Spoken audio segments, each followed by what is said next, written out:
Dude, my eyesight sucks too. I couldn't see that first game, the way that sun was coming in.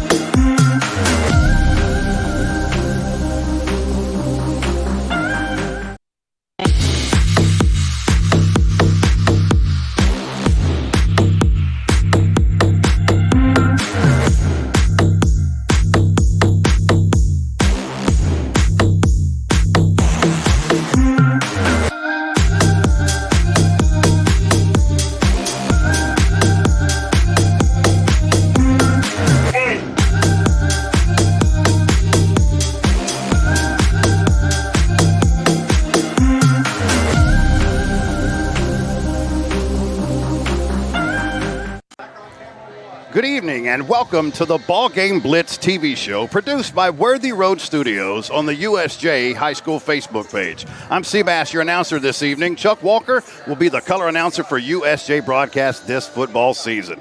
This is a copyright broadcast of Worthy Road Studios for 2022. Any rebroadcast, transmission, editing, or further use of this BallGame Blitz TV show without the written consent of Worthy Road Studios is strictly prohibited. Other high schools covered by the BallGame Blitz TV show are Jackson Christian, TCA, and Trenton Peabody. And those games are broadcast to each high school's Facebook page. We also broadcast all Union University home games for volleyball, basketball, soccer, softball, and baseball. All of our BallGame Blitzes are archived to Worthy Road Studios YouTube channel. Again, I'm Seabass, and I'll be the play-by-play announcer for USJ football games this year for BallGame Blitz on the USJ High School Facebook page. Our director tonight is Paul Schulze. He's also the replay operator tonight. Our producer is Stephanie Jonda. Our cameras tonight, Eric Inman and Stephen Childress. Our executive producer for all of our schools and other sports and events is Paul Schulze. Please support our advertisers who help make Worthy Road Studios TV BallGame Blitz broadcast the high quality that they are. Without these advertisements, there would be no crews to bring you these broadcasts. Our advertisers for this ball game: your replay sponsor, Carlock Nissan. Your pregame sponsor, Brooksy's Barn. The scoreboard sponsor is Thompson & Smith Insurance. The touchdown sponsors, Garrett Plumbing, Heating and Air. First down, Thompson & Smith Insurance. Field goals, Nest Realty. And our corner logo sponsors are Mitchell's Body Shop, Jones Chevrolet, and the Blacksmith Restaurant. Other advertisers, Tennessee National Guard, Aloha Pools, Southeastern Termite and Pest Control, Elite Dental, McCoy's Heating and Air, Alive Hydration and Spa, Lifeline Blood Services, Kaufman's Furnishings and Appliances, Arrington Funeral Directors, Bank of Jackson, King Jewelers, and Lifestyle Vision. Good evening, everybody. Live from the press box here on the campus of the University School of Jackson, Kirkland Field, Carlock Nissan Stadium. It is the game. It is the night that everybody here in this city has been waiting on. The time for talk is over with. In 23 minutes, we're going to lace them up and get it on. It's Jackson Christian and USJ. And to my esteemed colleague, Chuck Walker, I don't know about you. Neither one of us went to this school. Now, you have youngsters that do. But this is about as hyped up and excited for a football game as I've been in quite a long time. Yeah, I'm looking forward to it. It's always it's going to be a fun game. I mean, the kids know each other 5-10 minutes down the road.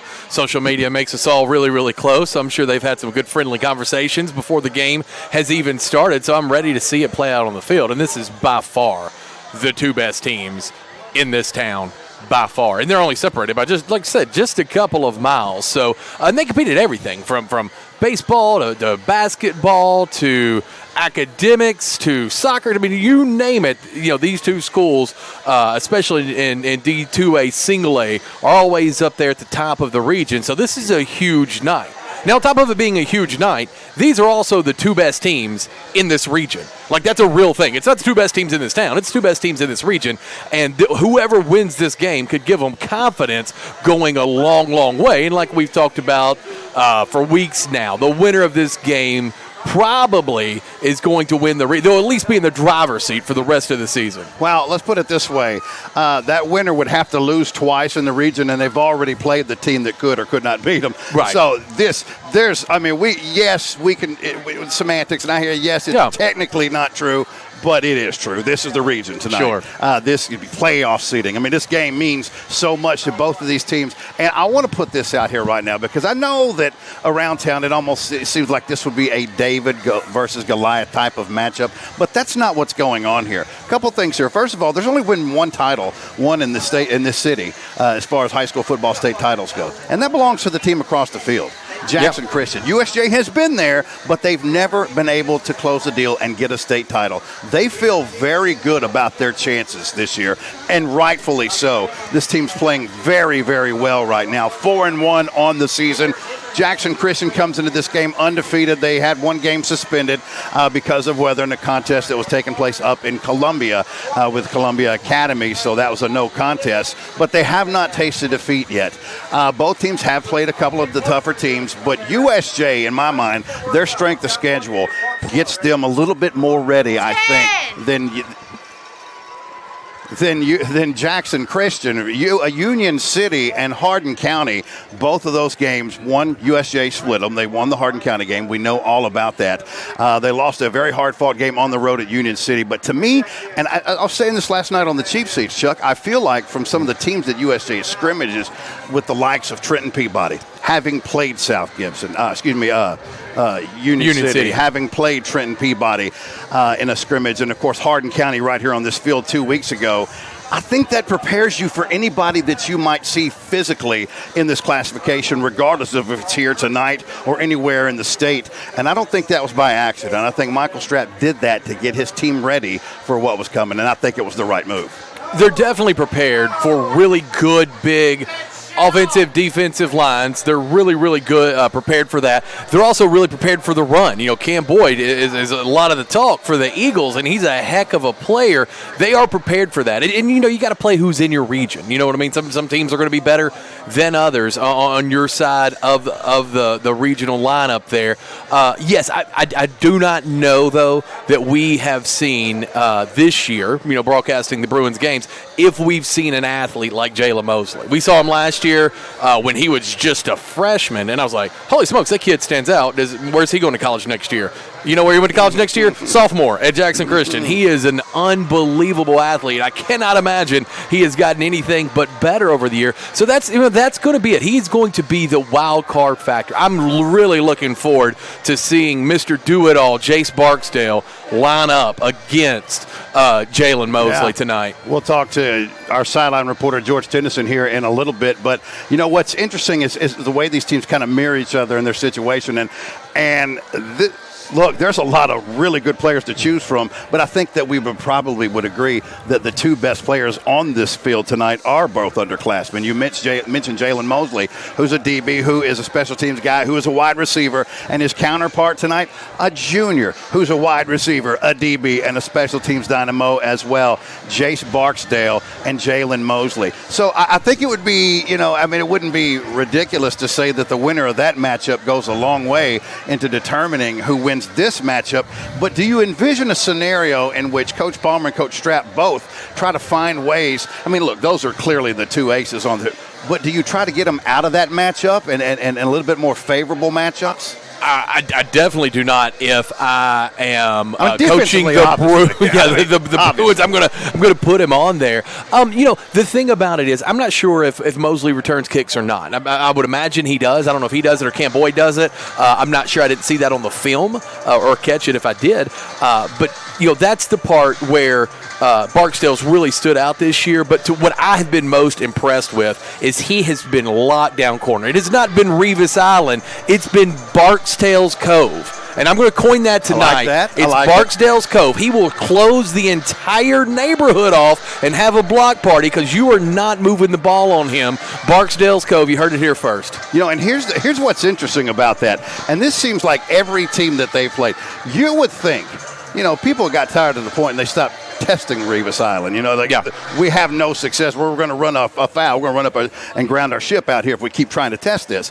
but teams will not stop testing Jace Barksdale, and I don't really know why, because they're not having any success at all. He has been all over them, and honestly, and by the way, you look on the other side of the field, Will Horton has been fantastic in coverage. This whole secondary has been fantastic all year long, but for some reason, every team that we've seen so far has looked straight for number 8 and tried to take him down. And last week, the Shields kid, Brian Shields from FACS, was a great start, a great test for Jace Barksdale for tonight. Now, with all the love in the world to young Mr. Shields, he's a fine player, but when you're talking about Jalen Mosley, you're talking about a whole different level right there.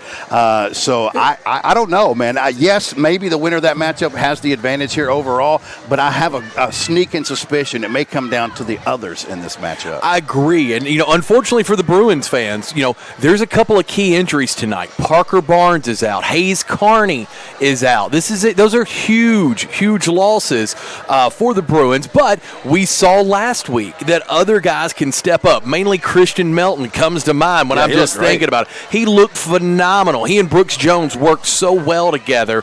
So Mills Terry absolutely look good. So, you've had some guys step up into those holes. They're big voids, but, yeah, this is going to be everything we wanted it and more. All right, we're going to take this quick break. We're about 15 minutes away from kickoff here at USJ and Jackson Christian, but we'll take this quick break and come back to you right here on Worthy Road Studios.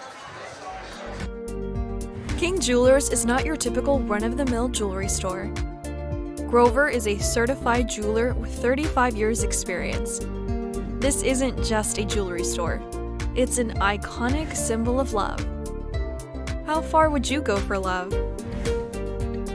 King Jewelers, 16B Conrad Drive, Jackson. Gen Z is a stall generation. The news says Gen Z is struggling.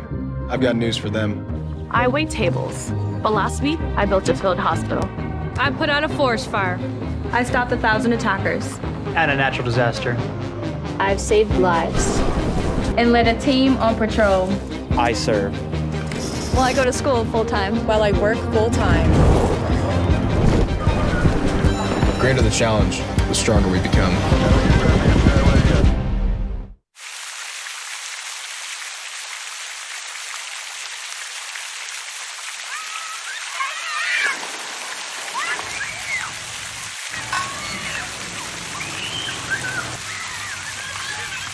Championship DNA. That's what you find at Jones Chevrolet at Three-Way. A full line of new Chevrolets plus West Tennessee's largest used car inventory. State-of-the-art service work and pre-approved auto loans online at JonesChevroletHumboldt.com. Shop with a winner. Jones Chevrolet at Three-Way.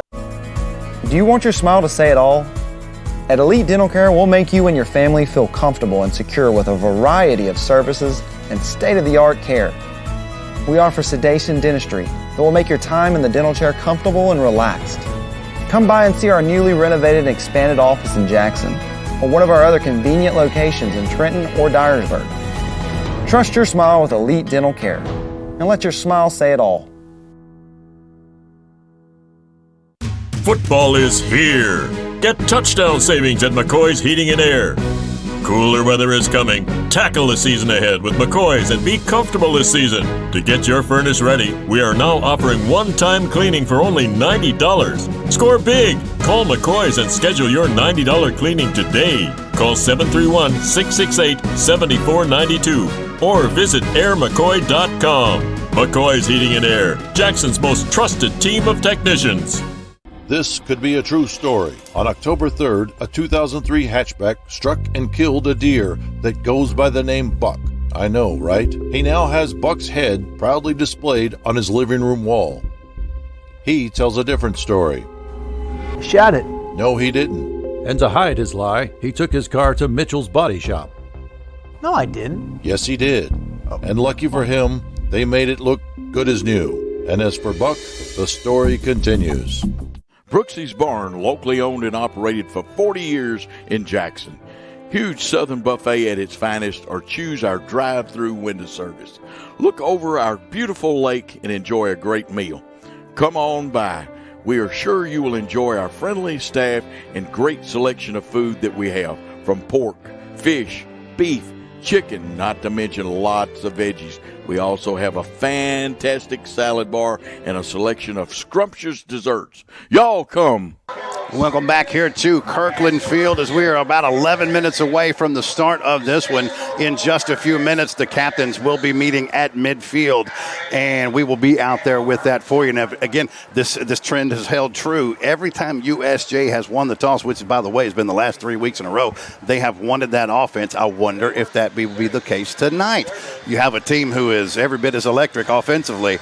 Be interesting to see what will be. Now, our captains tonight for your USJ Bruins, of course, Berkeley Pettigrew, the senior quarterback, Mark Cox, the outstanding offensive line, Kevin Finch, the running back, who has been absolutely amazing, and of course, as you mentioned a minute ago, senior Parker Barnes is out still this week. They're hoping to get him back just sometime this season, but out for this game tonight in this rivalry matchup. That's the captains for your USJ Bruins. Now, a couple things here. First of all, I want to remind everybody that after this game is over with, all the way up until 10 o'clock is what Bryce Mott's going to do. He's producing and directing back at News Talk 101.5 FM, and you can watch these games not only on the Facebook pages courtesy of Worthy Road Studio, but at WNWS.com. If you would like to hear the Jackson Christian feed, our friends are just right, maybe about 10, 15 feet from us. Our good friends Coach Joe Holloway and Dave Wade, they have the call for the Jackson Christian Eagles, and of course for us here with the USJ Bruins. My nickname is Seabass, and my partner in crime,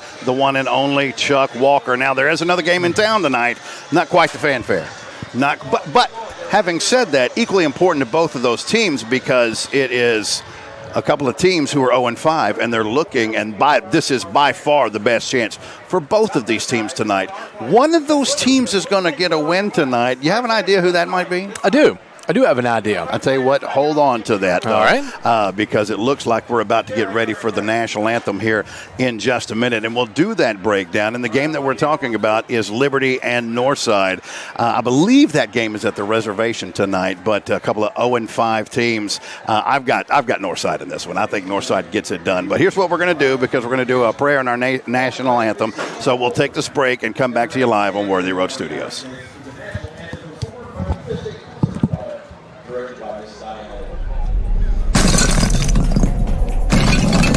Serving the Jackson area for over 20 years. Carlock Nissan and Carlock Prestige, the name you can count on. Carlock Automotive, Van Drive, Jackson. Downtown is thriving and the Blacksmith Restaurant is leading the pack. From the rustic dining room to the unmatched patio, eating local with family is what we're about.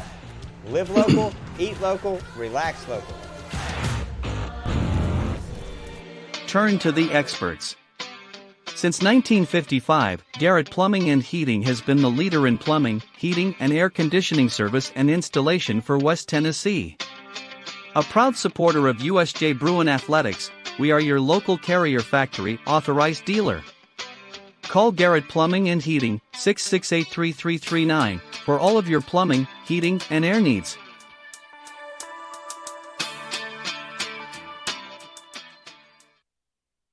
If you work outside or in a facility with no AC, or you're just struggling with this year's heat wave, it can really take a toll on your body and health. At Live Hydration Drip Spa, we can help you recover with our Beat the Heat special for only $59. Call or visit us online today to set your appointment. Championship DNA. That's what you find at Jones Chevrolet at Three-Way. A full line of new Chevrolets plus West Tennessee's largest used car inventory. State-of-the-art service work and pre-approved auto loans online at JonesChevroletHumboldt.com. Shop with a winner. Jones Chevrolet at Three-Way. Home furnishings, appliances, bedding, and so much more. Kaufman's. At the Bypass and Oil Well Road in Jackson. Home furnishings for every room in your home. Custom upholstery options too, with professional advice. Major appliances from America's top name brands. Mattresses and bedding accessories. Outdoor living and grilling too. And our fully stocked warehouse helps prevent supply chain delays. Kaufman's, for your life. Welcome back to Kirkland Field. We are now under 7 minutes away from the big game. We'll be going out to the midfield here in just a minute for the coin toss, waiting on Jackson Christian's cap, and USJ's already lined up and ready to go. All right, Chiquita, just a few minutes here. It's all over but the rat killing. What do you think, baby? USJ, Jackson Christian, how you see this one panning out? Let's go back to that Liberty prediction, Liberty Northside. I think Liberty gets it. It's been a few years since they've won a game against anybody in town. A couple of years ago, we called their games. They had 14 kids. They had, 35 last time. I think Liberty does it tonight. Things are, that's the thing. Sometimes being on the bottom, got to be trending up. I think Liberty gets the huge first win in town in a long time.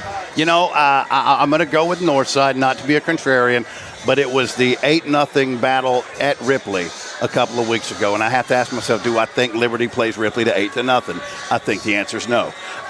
Somebody's going to win a football game tonight. I'm going to go with Northside. No, neither one of these teams particularly explosive offensively. I'm going to go with 20-12 in a pretty close game, Northside over Liberty. Liberty did get 33 points. It was against Bolivar. Yeah. So they put up points. And that's what I think we're looking at about a 35-21 Liberty. And I better not say 35. That's extra. Every extra point going in. I'm going to back that down to 33-22. 33-22. Yep. You have the Crusaders in this one. All right. So what about tonight right here, Kirkland Field? We're going to call this action. What do you think? I think it's going to be a heck of a game. I mean, honestly, I think that, whatever it is you're looking at, to make your decisions, offense versus, who's got the better offense, who's got the better defense. I mean, they're so equal in so many spots. Maybe, somebody's, 55%, somebody's 45%, but all in all, I think it's going to be a heck of a game. And even more importantly, there's times where I've seen one of these schools be decidedly better than the other, and once they tie it up, it really doesn't matter that much. So now that they're 100% equal, in my opinion, I think it's going to be a great matchup. I do believe that Barksdale and I think Pettigrew running the ball tonight will edge the Bruins over. That will edge it. We saw a little bit of it last week, him keeping it, making good decisions with it. I think that may be what gives a slight edge. But we're going to see a heck of a game for 4 quarters. Yeah, and the two best quarterbacks before tonight that Jackson Christian played were the North Point quarterback and the St. George quarterback, and they played them back-to-back, and those were a 7-point win and a 9-point win. And, of course, they haven't had a quarterback like that since. So they've seen good quarterbacks before, but so has USJ. Remember, Carter Smith looked absolutely fantastic, and Brown for Union City was very good. That was with his feet. Gage Boykin has a big right arm, and he's got weapons. And the one guy that we need to talk a little bit about more tonight for Jackson Christian is Cam Boyd. Yeah. Cam Boyd is a fantastic running back. He is as quick as he can be, and one thing about him is there's no wasted motion to the line of scrimmage, Chuck. When he gets that handoff, he's going. Yeah. He's going. So I think this game comes down to the trenches. I think skill position, I think they all cancel each other out, Chuck. I think the special teams are both very good. Possibly a slight advantage to the Eagles overall in the trenches. I'm going with the Bruins. And right now, we're going to midfield where the captains are meeting for the coin toss. Take it away.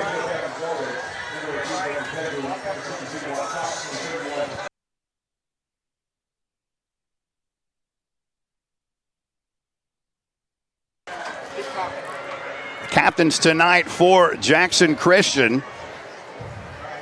Number 3, Cam Boyd, the young man we were just talking about just a second ago. Wyatt Jones, the senior tight end / linebacker. One of their big offensive linemen, Dalton Deloach, 6'1", 230 pounds. And we will try to get you that over. I believe that is Gage Boykin is your other captain. It is the quarterback, the senior quarterback, a young man I've watched grow up since he's about 5 years old. And now I'm watching him play here in Kirkland Field in the biggest game of his career as the senior quarterback and leader of this Jackson Christian offense. All right, so here's the toss.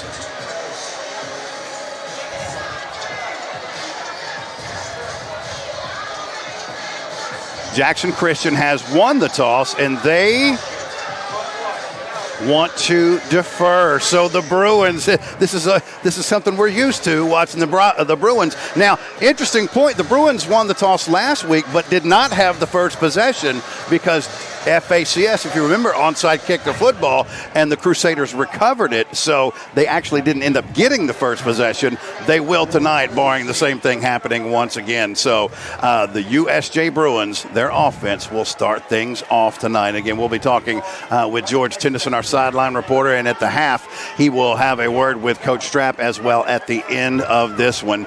But USJ and Jackson Christian right here on Worthy Road Studios, ready to get it on. You know, that's all these kids. I don't know what classes they had today or if they had to write papers or give speeches or do anything else, but here's one thing I'm sure of. The only thing these young men were thinking about at either one of these schools was this football game, Chuck, was this moment right here. Guys, it's time for football. Bruins, Eagles about to get it on for a region title. Yeah, I'm a little shocked that the Bruins don't have a late start tomorrow with this game being tonight. That's one of the things the kids there, coming off a break, a fall break or just a day off, a parent-teacher conference, you always have late start that Monday. So I'm really surprised I haven't gotten the email say, hey, late start tomorrow. Oh, man, I just received great news just before kickoff. Wonderful. Siggy has returned home. He was lost. He was lost this afternoon, and he has returned back home. I know Bogey is absolutely happy about that. I've been worried about him all afternoon. Welcome home, Siggy Pig. And by the way, Siggy Pig is a big Bruins fan, and we know many of you listening are tonight right here on Jackson's News Talk 101.5 FM and Worthy Road Studios, and of course for Jackson Christian, also on Worthy Road Studios and WNWS, but you can also listen to that broadcast at 93.1. All right, so Jackson Christian going to receive. You know who it is back there. USJ. So does Jackson Christian. USJ is going to receive here. Obviously, you got Barksdale. And don't you think they're going to try to keep the ball away from him?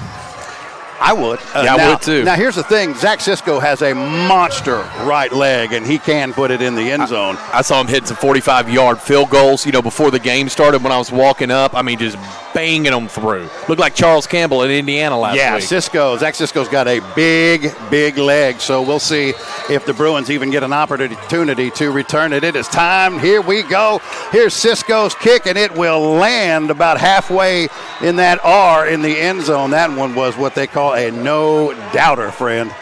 Yeah, really nice kick. Good call. And you know what?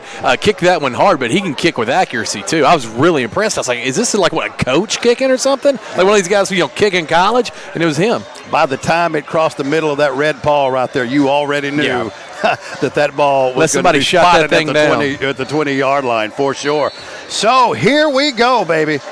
Berkeley, Pettigrew, and this USJ Bruin offense going to start this bad boy off. Welcome into everybody listening on Jackson's News Talk 101.5 FM, and, of course, watching on Worthy Road Studio. Here we go. Pettigrew, first play of the game from the gun. Twins to the right. It's a handoff to Kevin Finch straight up the middle. He's got a lane. He's at the 40, the 45, 50, and finally taken down at the Eagle 42-yard line. A gain of 38 yards and a Thompson and Smith first down on the very first play of the game. Yeah, the offensive line there opened up the middle, and if it not been for Elijah DeMoss there making the tackle, Finch was going all the way. Boy, and that's straight into the teeth of that Jackson Christian big defensive line, but that USJ offensive line has been solid. Same formation, same play once again. Finch straight up the middle, driving those feet, falling forward for about a 4-yard gain. It'll set up 2nd and 6 from the Eagle 38-yard line for the Bruins. Yeah, 2 plays into the game, and this is what you were talking about, going against teams like Union City, Hardin County, who had giant lines, just like this Jackson Christian. USJ's winning at the point of attack, pushing that line back a couple of yards. Boy, impressive first 2 plays just like that. USJ moving the ball on the ground. Same formation, this time Twins to the left side. 2 wide receiver sets. Double tight formation. Finch in the backfield, play action, looking for that slant, knocked down at the line of scrimmage by Wyatt Jones, the senior linebacker who was up on the line of scrimmage. They've seen that play. The USJ has been going between the hashes lately on that slant, and that was scouted perfectly, and he goes up and knocks the ball down. Yeah, you'll see Jones right here, move up, take 1 step back, get that big paw up, shut the slant down as Pettigrew was looking over the middle. Interesting to see what happens here. They're at the 38, so, possibly if you don't get it here, depends on what happens here on 3rd down. Here we go. 4 wide receiver set. Trips to the left. That's your short side. Single wide receiver set. That's Davis Sane. Here's an option pitch outside to Finch at the 35-30, 25-20, and finally taken out of bounds about the 17-yard line. You mentioned Berkeley Pettigrew and his feet. Now, he pitched at that time, but Jackson Christian was aware of that, and they collapse down on him, pitches it out to Finch, and does enough for a Thompson and Smith first down. You'll see an unbelievable pitch/pass right there. It may have gone forward, may get some yardage out of that. Really good play, but even more so than the legs of Pettigrew, it's that decision-making. I could see it last week when he decided to keep it, when he knew he could get the score, knew he could get the first down. A minute 15 into this game, and the Bruins are already in the red zone. 1st and 10 for the Bruins. From the 18-yard line, bunch formation to the right. Pettigrew from the gun. In motion, here's his man. A give to Finch around right tackle. Has a lane, needs a block. 10, 5 on his feet, and taken down at the 1-yard line. That offensive line, he had a convoy in front of him, plus wide receivers. 1st and goal, Bruins. Yeah, Finch should have to split the yards with number 62, Mark Cox there. Watch this here. He drags out here, pushes him down the field, just riding behind him the entire way. Great blocking by Cox. Yeah, that left guard pulling perfectly, just like talking about. And Cox, one of the captains for this football team. 1st and goal for the Bruins from the 1-yard line. Pettigrew from the gun, Finch to his left. Here's the snap, the give to Kevin Finch into the end zone for a touchdown, Bruins. That is number 31, Kevin Finch with the touchdown. That is a Garrett Plumbing Heating and Air touchdown. Yeah, and you'll see that line's just getting pushed back. If they're in short yardage, if they're on the goal line to score, or in 3rd and 2, 3rd and 1, short yardage downs, right now you've got to feel confident if you're a Bruin fan. English in for the extra point for the Bruins. The snap, the kick, the hold is up, and it is good. And your new score with 10-11 to go here in the first quarter, USJ 7 and Jackson Christian nothing on Worthy Road Studios. The most important benefit when you buy from Jones Chevrolet at Three-Way? Peace of mind. Jones Chevrolet's Warranty Forever comes with every qualifying new and pre-owned vehicle. Powertrain coverage for as long as you own your vehicle. Find out more at Jones Chevrolet in Three-Way. At Nest Realty Jackson, connections and relationships are at the heart of everything we do. We wake up every day with the goal of helping our agents build trust, relationships, and community. Let's connect. We realize you have a busy lifestyle, and at the Bank of Jackson, we're here to help you fulfill all of your financial needs, personal and business loans, mortgages, online banking and bill pay, and so much more. Serving the Jackson area for 25 years. The Bank of Jackson, your down-home community bank. You belong here. Member FDIC, Equal Housing Lender. Jalen Mosley back deep for the Eagles. And, of course, the freshman English with that big right leg getting ready to kick off for the first time tonight. He does, and kicks it to Mosley, who takes that ball at his own 9-yard line. Outstanding coverage by the kickoff team. He'll get about to the 22, and no more. No lanes for Mosley that time. Great coverage. Everybody staying in their lane. Yeah, really good coverage there. I thought that Mosley was going to have something. He's kind of patient there, looking for his lane. Just didn't have anything working for him in the way of blocks up front, and 3 or 4 Bruins brought him down there. So let's see what Jackson Christian has offensively. That was a very impressive drive for the Bruins on the ground. Let's see what Boykin and this Eagle offense have in response. Twins to the right side. That's your wide. There's a man in motion. Boyd to the left of Boykin from the gun. Here's the snap. Give to Boyd off left tackle, just as fast as we talked about. Breaks a tackle, falls forward for about a 5-yard gain off right tackle for Cam Boyd. Yeah, and really good job there by Boykin, because I'm about to fake. I was following him. I missed out on Boyd carrying the ball. We'll have to look at the replay to see who brought him down.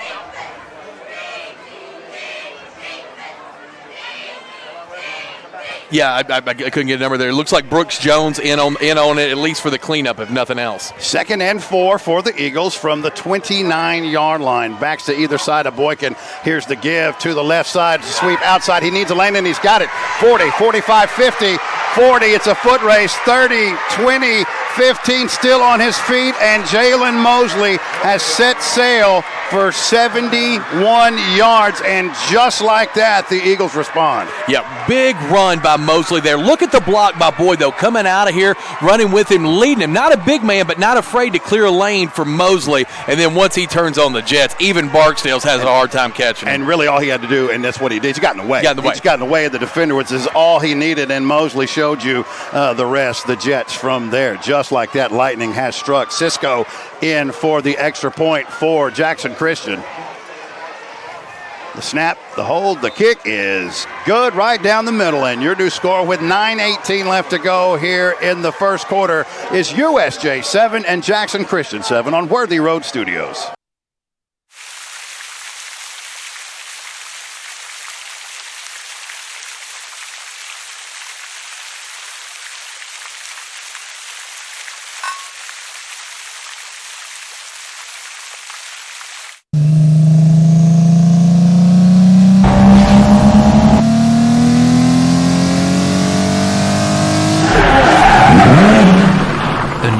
Count on. Carlock Automotive, Van Drive, Jackson.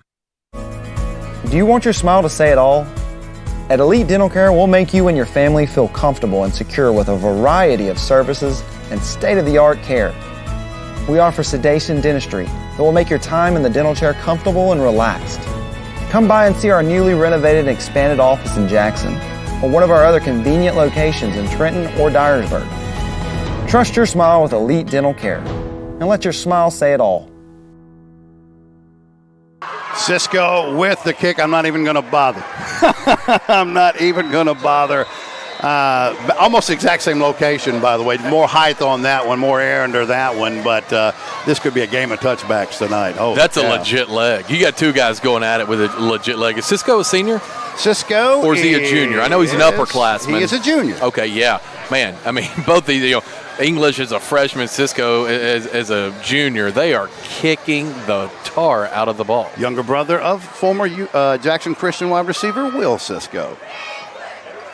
I talked to his daddy Shane just a few minutes ago. I saw you talking to Shane. Will is at North Alabama enjoying his college career.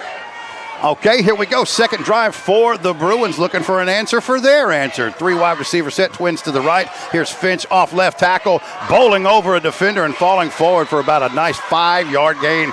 Look, I mean, we both know these teams could pass. They can mix it up, but both of these teams so far bent on running this football, and I don't blame them. They're having success. Don't blame them a bit. Raleigh Sills there with a nice lead block there for Finch. And you know what? This may work well. We know how explosive this this Jackson Christian offense is. If USJ can get yards 4 at a time and run this clock, that may be all that they need to do tonight.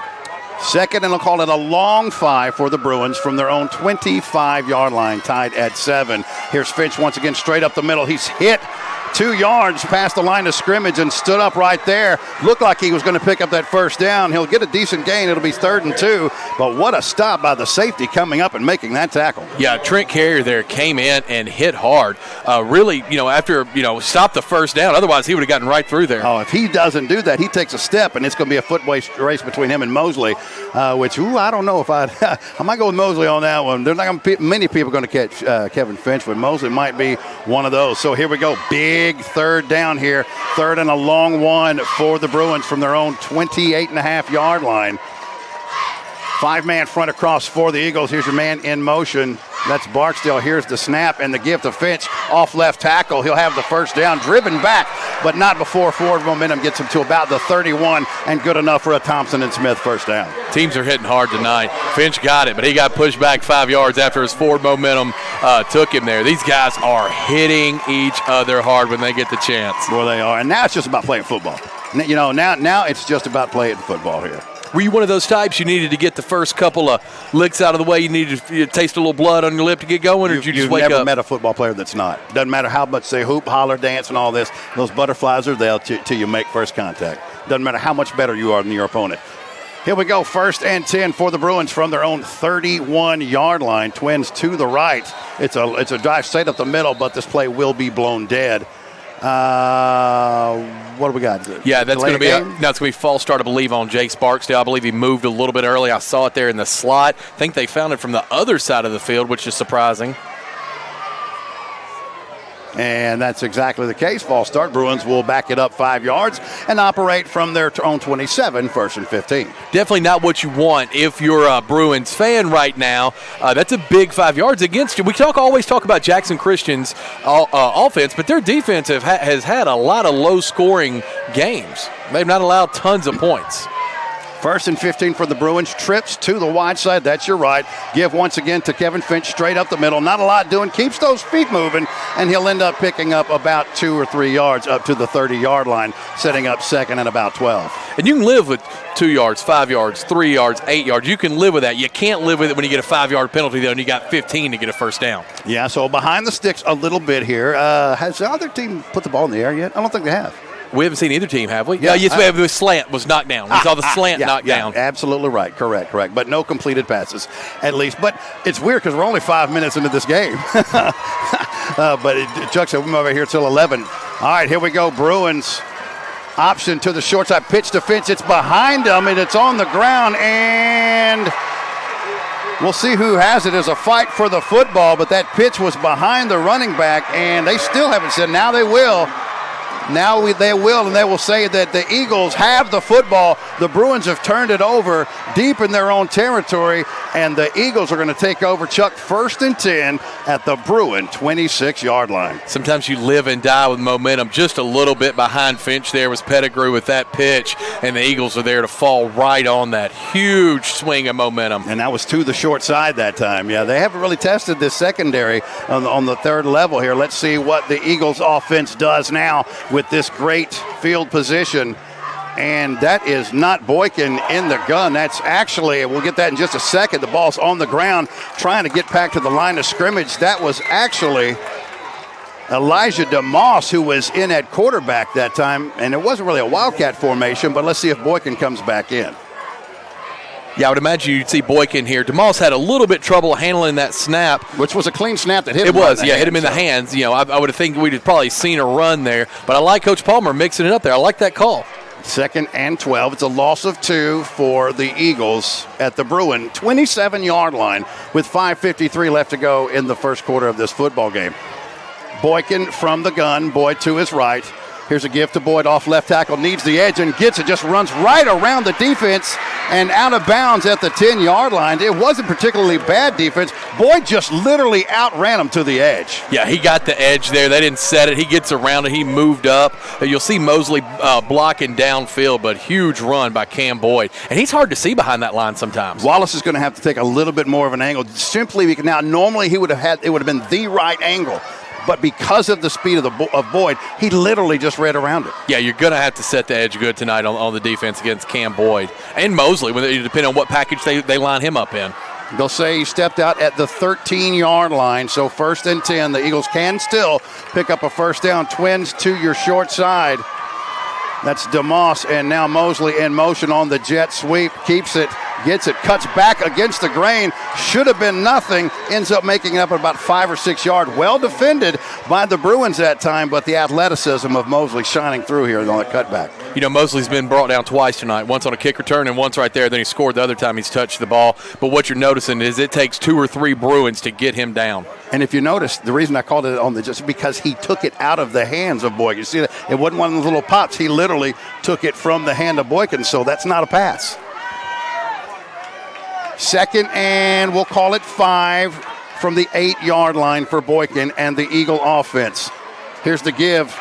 Right off left tackle and swallowed up by Christian Melton, and of course, a young man, Ty O'Neal, who has been dominant all year long in the trenches. Yeah, Ty O'Neal met him behind the line there. Unbelievable play. Huge change of momentum there. What looked like it was going to be a first down run. Ty O'Neal gets right back there, steps in and makes a big tackle. Boy, and if we get another chance, I may not have time on a replay. Ty O'Neal disengaged from that left tackle and just shed that block. And you have to do it quickly with Boyd. Here we go. 3rd down for the Eagles from the 10-yard line. They can get the first. They need the 3. Twins to the right. Here's Boykin rolling to his right, looking now, firing into the end zone, and great defense that time by Jace Barksdale. He was covering Jalen Mosley, had great inside position, knocked that ball out of bounds, Nice stand by this Bruin defense. Watch Barksdale here jump up to knock this ball down. Mosley's a little bit taller there. High throw, and look at Barksdale. Getting that left hand up there just at the high point just to knock it out of the way. Big fourth down here for the Eagles. What are you thinking? Oh, I think Zach Sisko's going to come on here and try to get a 3-point lead. You're going to take points where you can get them tonight. They're going to be at a premium. I don't think there's any question about that. Now, I could be wrong, but I don't think so. I think Coach Palmer. Now, I do know they need to hurry because there's 10 seconds left on this play clock, and they're still bringing people in. It'll be a 27-yarder from the left hash. 2 seconds on the play clock. They get the snap down. It's high, but taken in and splits the uprights. And just like that, Jackson Christian has the lead. With 4:07 left to go here at Kirkland Field in the first quarter, your new score, Jackson Christian 10 and USJ 7 on Worthy Road Studios. At Arrington Funeral Directors, we accept all prearranged funerals. So you may have prearranged your funeral in this town with another funeral home or even in another state, but we accept all prearranged funerals because we're here to serve families.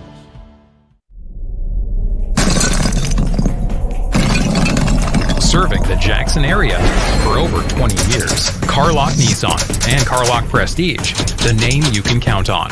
Carlock Automotive, Van Drive, Jackson. Football is here. Get touchdown savings at McCoy's Heating and Air. Cooler weather is coming. Tackle the season ahead with McCoy's and be comfortable this season. To get your furnace ready, we are now offering one-time cleaning for only $90. Score big. Call McCoy's and schedule your $90 cleaning today. Call 731-668-7492 or visit airmccoy.com. McCoy's Heating and Air, Jackson's most trusted team of technicians. Barksdale back deep for the kickoff, for whatever that means. Here's a high kick that will be taken just inside that goal line, and that'll be a touchback. It was almost there. I thought it was going to land about the 1, but just got into that end zone, and the Bruins will take over 1st and 10. Doing something they haven't done in quite a while. Matter of fact, since the second half of the Union City game, this is the first time they've trailed in 3 weeks. They never trailed at Hardin County. Never trailed to Hardin County. Got all their points in the first half, but that was all they needed. And certainly never trailed to FACS. So they haven't played from behind in about 12 quarters. So here we go. 4:07 left to go in the first. 3 wide receiver set. Twins to the left. Here's a give to Finch. Off right tackle. Still on his feet. Keeping those feet moving. Rumbling still going. And all the way up to the 29-yard line. 9 very hard-earned running yards for Kevin Finch. Yeah, Eli Craig in on the tackle there for the Eagles. But Finch, he was hit 6 yards before he was finally brought down. He's been doing such a great job this season of just dragging defenders with him. 2nd and 1 for the Bruins. Just under 4 minutes left to go here in the first quarter. Jackson Christian has scored both times they've had the ball. USJ had it scored the first time they had the football. This is their 3rd possession, 2nd and 1. A gift to Finch straight up the middle. Doesn't need much, doesn't get much. Got a late flag here at the end of this play. Finch does have enough for the first down. We'll see if this play stands. Yeah, I had one of the Eagles, his number 58. His helmet did come off there. That was Joey Carr. I have no idea. I didn't see anything, so maybe this is I'm not even going to venture to guess. It was in a sea of humanity. It's a face mask against Jackson Christian. I believe it's going to be of the 5-yard variety. Won't matter because they only needed a yard. He had already picked up the first down anyway, so it's going to be a first down, just a matter of where this ball's going to end up being spotted.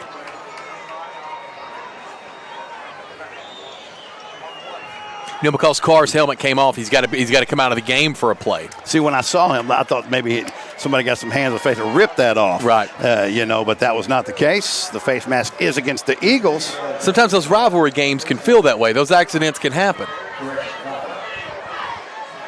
And the Bruins, boy, that was one of the only issues they had last week was the face masks. They had a couple of those. Did not cost them at all in a game like that. Here we go. 1st and 10 Bruins from their own 35-yard line. Twins to the short side. Now that Raleigh Sills moves over. Now you got Finch in the backfield to the right.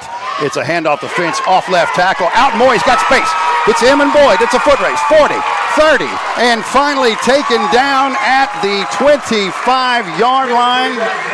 That is good enough for a 39-yard gain. He had a 38er to start this game. He's almost over 100 yards here in the first quarter, and that's enough for a Thompson and Smith first down. And actually on that tackle that time was number 8, Blake Rowland, who made that tackle. Yeah, Rowland just a sophomore, though. I can understand why you thought it was Boyd. They run a lot. They look alike. Yeah, they've got some unbelievable closing speed there, and Finch is earning his position tonight, carrying the ball, running hard. Bruins on the move just inside the Eagle 25-yard line. Single wide receivers each set, one in the slot on the right. That's Barksdale. Here is Pettigrew calling his own number on the read, straight up the gut off that B gap. He'll pick up about 6-7 yards down to the 18-yard line for the Bruins. Nice run there by Pettigrew. You kind of felt it coming. You knew he was going to take some of those chances tonight. Hadn't had to a lot this year. A little bit against Hardin County, some against Union City. But no, I say some. I don't know that he kept the ball and ran the ball against Union City, but we saw it last week, and I thought that it was going to be there tonight. It's a wrinkle we started seeing more around the Hardin County game. They'll say it was a gain of 6, 2nd and 4 for the Bruins. Twins to the left. Here's Pettigrew firing, finds his man, makes a man miss. 15, 10, 5, and did he get in? He did. Touchdown Bruins. You know who? Jace Barksdale. Jace Barksdale. We hadn't called his name a whole lot. Can't say that anymore. It's a Garrett Plumbing and Heating touchdown from Pettigrew to Barksdale. And the pass was just a little bit behind Barksdale. He had to stop his momentum, turn around, go get it. Once he got the ball, there was nothing stopping him from getting in the end zone, drug an Eagle a yard. How'd you like that little stiff arm right there for good measure? English with the extra point is up, and it is good. And your new score with 1:42 left to go here in the first quarter, USJ 14 and Jackson Christian 10 on Worthy Road Studios. Football looks fun. I bet I would have been great at it. The first football playing Deer, they would have made a movie about me and everything. Probably get Kurt Russell to play me. But alas, me and my dreams run right over again. For fast, reliable collision repair, trust the experts at Mitchell's Body Shop. And get back out there. King Jewelers is not your typical run-of-the-mill jewelry store. Grover is a certified jeweler with 35 years experience. This isn't just a jewelry store. It's an iconic symbol of love. How far would you go for love? King Jewelers, 16B Conrad Drive, Jackson. Well, so far, everything we thought and more. Your impressions of the first 10. I didn't think there'd be any field goals. I'll be honest with you. I thought it was just score. But no, 14-10. Still a minute 42 to go in the first quarter. This game's going to be everything we wanted. Lindsay, he will not be home on time. Here we go. It's a deep kick that hits at the 3 and into the end zone. Mosley was up about the 15. English said, oh, yeah? Yeah, Cisco's not the only one that can put him in the end zone. Here we go. Touchback. Nice kick. And you think they made the decision, you know what? We're going to take it here. If it's behind us, it's going to go in anyway. We're not going to receive it well. We could bobble a little bit. Let it go behind us. Let it go through the zone. I think so. I want to see a little bit of aerial assault. I want to see Boykin's big arm. I want to see it, but right now. I still feel like this is the first. If it ain't broke. First few rounds of the boxing match, they're just kind of feeling each other out, just trying to, get position here. Boykin from the gun. Boyd to his left. Now looking over the middle, going for the post and overshooting Mosley, releasing from that left hash and overshooting everybody. That time in coverage, of course, Jace Barksdale, but Brooks Jones there as well, backing up from his linebacker position. No house parties on Barksdale Cove. He's got that thing on lock. Barksdale Cove. I know. I like it. I know. It's great. Like it. Barksdale Cove. I coined it. You heard it here first. I wonder if there is one. When he's in the NFL, town. I got to be getting something for that. You deserve it now. Why wait? Why wait? To the left. Boyd in the backfield. He's to Boykin's left. Now here's a quick shovel option pitch. It's going to be taken down because Ty O'Neal ain't having it. This young man is having a monster season. I don't know why offenses aren't running away from him, but he whips the left tackle, and that's a big loss for the Eagles, a loss of 5 back to the 14. Yeah, Ty O'Neal gets right through the line and picks up speed in pursuit. Huge loss there. Yeah, 6-yard loss on the play. That'll set up 3rd and 16 for the Eagles from their own 14-yard line. Boy, Ty O'Neal, to me, he's been the defensive MVP of the season so far. And there's a couple different people you could give in that conversation, but he has just been a monster. So 3rd and long for the Eagles. Here's a man in motion. Boykin dropping straight back under pressure. Escapes now, fires that big arm. Has a man, but overshoots. Actually had 2 receivers in the area. Mosley was one of them. The other receiver in that area was Austin Kelly. USJ had 2 defenders back there. Boykin overshoots everybody, but throws that ball about 50 yards in the air. Yeah, and throws it on the run 50 yards in the air. Look, he doesn't get his feet set here to throw this ball. Boy, now yeah, because he threw it from about the 10, and it landed on the 40. Yeah. On the opposite 40, yeah. Grant, your son has a big arm, that's all I'm going to tell you. He got a rifle. At the end of the day, the only thing that matters is that Jace Barksdale has his feet on the Eagle 48-yard line, and the Eagles set to punt. Cisco with a high wobbler taken by Barksdale at the 46-yard line. Great coverage, backpedals, tries to go forward. Here comes the flag, and it'll end up being no gain on the return. He'll start whereabouts. We'll see what the flag is, but no gain on that return. Outstanding coverage that time by the Jackson Christian punt team. We'll see what the penalty is. 3 Eagles were in pursuit there. Barksdale was looking, moving around, trying to find a lane, but he had 3 men on him as soon as he got the ball. A flag came from deep in the backfield here. See a block in the back on the Bruins. Will back this bad boy up into their own territory with 33 seconds left to go here in the first quarter.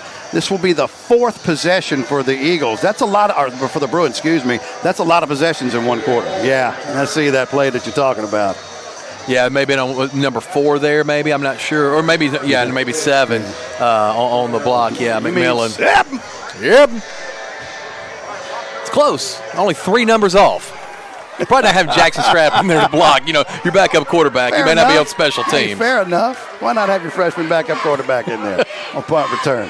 Here we go. Twins to the right. Here's Finch off left tackle. Hit at the line of scrimmage. He'll pick up about 2 yards and then driven back by a host of Eagles. Yeah, 55, Eli Craig again. Called his name. He's only a sophomore. Big man, 5'8", 185. Laying the lumber there. Short gain for Finch. The Bruins do not have to run another play here in the first quarter. We're down to 10 seconds, and there looks to be no particular hurry. So that was the last play of this first quarter. Whew. Okay, everybody exhale. We're having fun, aren't we? After 12 minutes of play here at Kirkland Field. Your score, USJ 14 and Jackson Christian 10 on Worthy Road Studios. Brooksy's Barn, locally owned and operated for 40 years in Jackson. Huge Southern buffet at its finest, or choose our drive-through window service. Look over our beautiful lake and enjoy a great meal. Come on by. We are sure you will enjoy our friendly staff and great selection of food that we have, from pork, fish, beef, chicken, not to mention lots of veggies. We also have a fantastic salad bar and a selection of scrumptious desserts. Y'all come.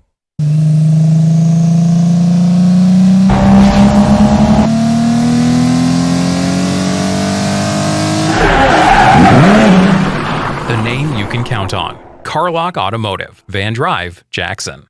Downtown is thriving, and the Blacksmith Restaurant is leading the pack. From the rustic dining room to the unmatched patio, eating local with family is what we're about. Live local, eat local, relax local.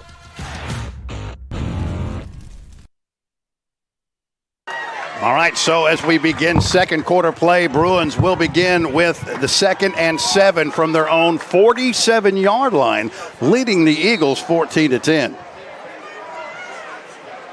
2 wide receiver set, Pettigrew from the gun. Give to Finch, straight up the middle, blasting that A-gap, swallowed up, but look at this.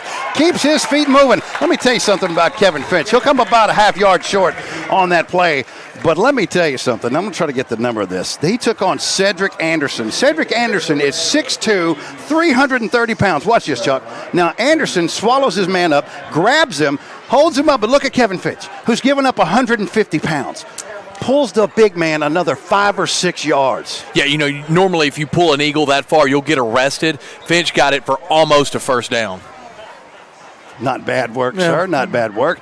Let's see. Looks like we're going to have a measurement. I think he's about a golf ball short. Well, if with eyes that good, there's no need for you to have the lights on in the press box. Believe me, when I turned them on, everybody down there was like, "Thank you." None of us could read, and I'm sure you're saying the same. Oh yeah, I can't see it, but I can't see anyway. I don't like to brag, but I'm halfway blind. You don't like to brag, but you're I said halfway blind? don't like to brag, but I'm halfway blind. That's not bragging, but that's yeah. Well, see, therein lies the joke. That's why it was funny. All right, so USJ huddling up and breaking to the line of scrimmage. 3rd and a golf ball. That's what it is. I'm telling you. Pettigrew from the gun, from the Eagle 47-yard line, 3 on the play clock. Here's the snap to Finch, kicks it out, makes a man miss, still on his feet. 40, 35, cuts back, 30, 20, 15, 10, 5, and taken out of bounds. And they'll say that he stepped out of bounds at the 7-yard line. That is his 3rd 30-plus yard carry of this game, and way enough for a Thompson and Smith first down. Finch's feet are so amazing, and his cuts are so good. Elijah DeMoss comes out of nowhere, shot out of a cannon, knocks him down, but it looks like it's going to be right around the 7-yard line. Give it up for Finch, who's touching the ball on almost every offensive snap. 1st and goal from the 7. Mills Terry to the left, to your right. That's Sane and Barksdale. Finch to the left of Pettigrew. Here's the handoff to Finch, bouncing it out. Tough sledding on his feet and finally taken down at the 5-yard line. He'll pick up about 2 yards. 2nd and goal for the Bruins from the Eagle 5-yard line. Wyatt Jones making initial contact here from the Eagles, but Finch is going to keep going. You're not worried about that initial tackler bringing Finch down. Yeah, there wasn't nobody put a hat on the defender right that time. They'd stacked it there. Just one extra defender right there, and it made all the difference. Here we go. 2nd and goal for the Bruins, trying to make this a 2-possession football game. Pettigrew from the gun, bunch to the left. Give to Finch straight up the gut. He's hit at the 2, still has those feet going. There's a huge pile of humanity, and it will be blown dead at about the 2-yard line. I saw a helmet go flying. That's Finch's helmet right there. It came off. Again, we're seeing the lumber being laid. They hit hard in that Hardin County game, but this is a different level of hitting here. No doubt about that, man. And that was a massive humanity right there. So 3rd and goal from the 2. And you said that was Finch's helmet? Yeah, I'm Finch comes off the field. That's no, he's off the field. Yeah. So into the game, Ryan Hutchison.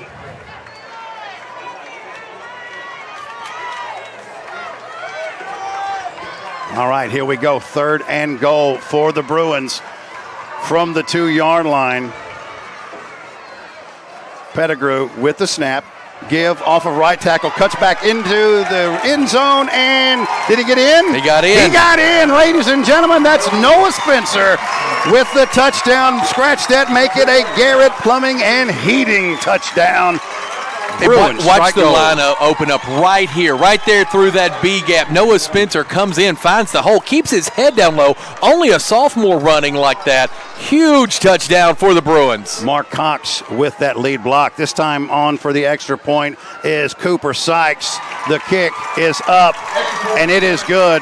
Sykes makes it a 10-point game. Your new score with 9:42 left to go here in the first half. USJ 17, scratch that. Make that 21, and Jackson Christian 10 on Worthy Road Studios.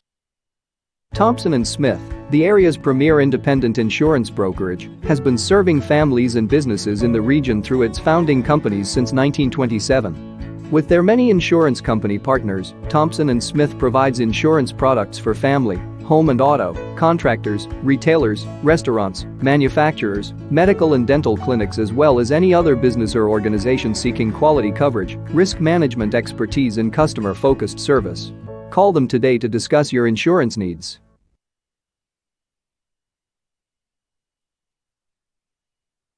The Bruins scoring on 3 of their first 4 possessions, and here's what you love. Not settling for field goals, touchdowns each time.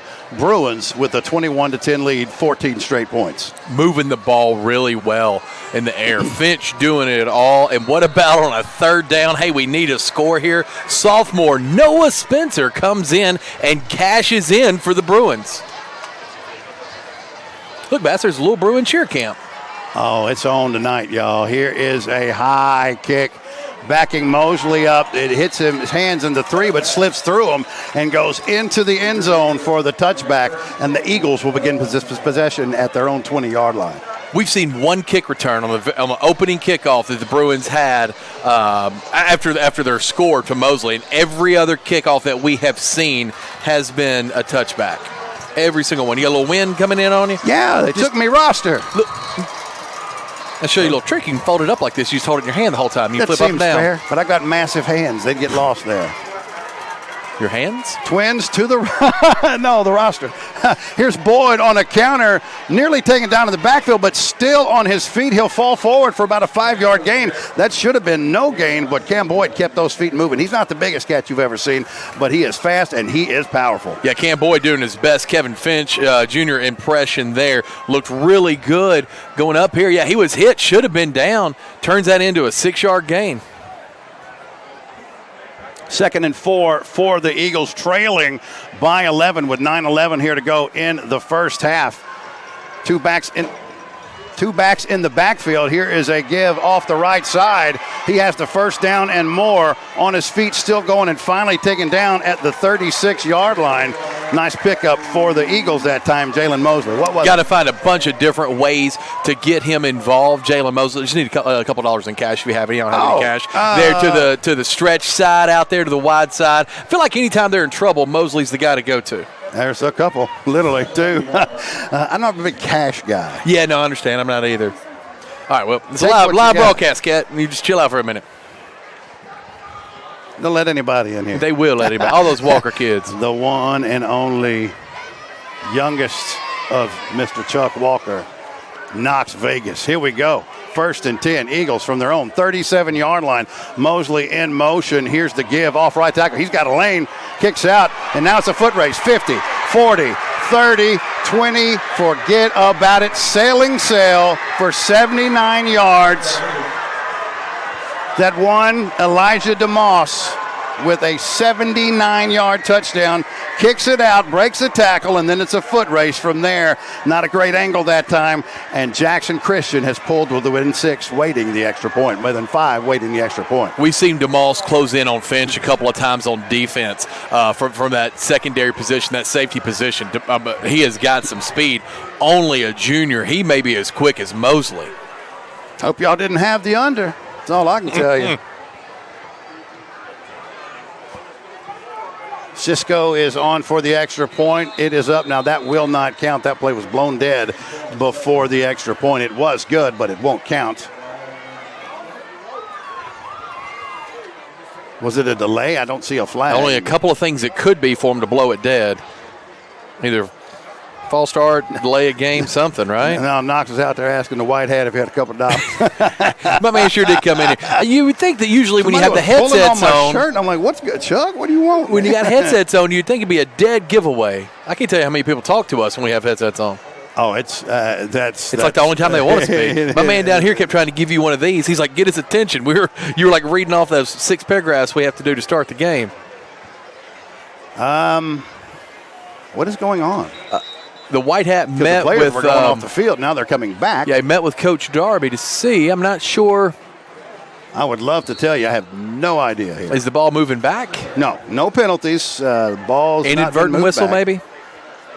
maybe, but then you go right back to it. You start playing. It's been about 2 minutes. So here we go. Cisco on for the extra point, and it is up, and it is good.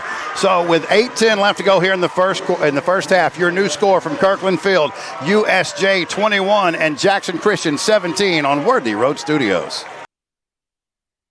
If you work outside or in a facility with no AC, or you're just struggling with this year's heat wave, it can really take a toll on your body and health. At Live Hydration Drip Spa, we can help you recover with our Beat the Heat special for only $59. Call or visit us online today to set your appointment. At Nest Realty Jackson, connections and relationships are at the heart of everything we do.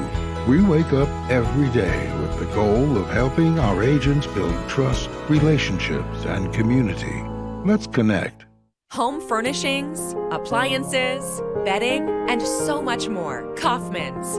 At the Bypass and Oil Well Road in Jackson. Home furnishings for every room in your home. Custom upholstery options too, with professional advice. Major appliances from America's top name brands. mattresses, and bedding accessories, outdoor living and grilling too. And our fully stocked warehouse helps prevent supply chain delays. Kaufman's, for your life.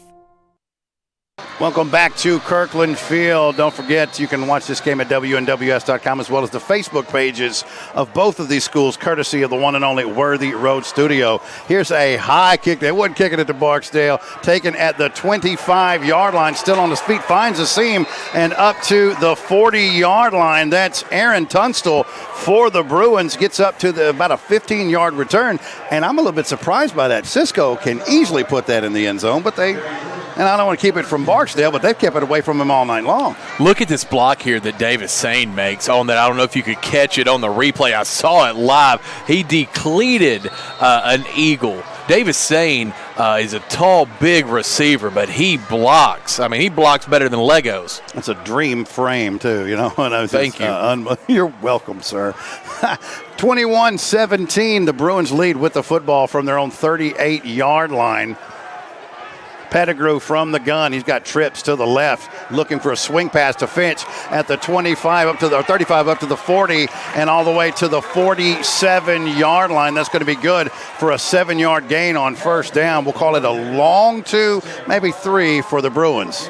And this is what you want to do here. We talked about it. This USJ team, they can get their yards 5, 6, 7 yards at a time. You know, Finch is having to carry the load right now. He's had just about every offensive touch, with the exception of a touchdown pass to Barksdale and a run by Spencer for the Bruins. So, you know, keep feeding him.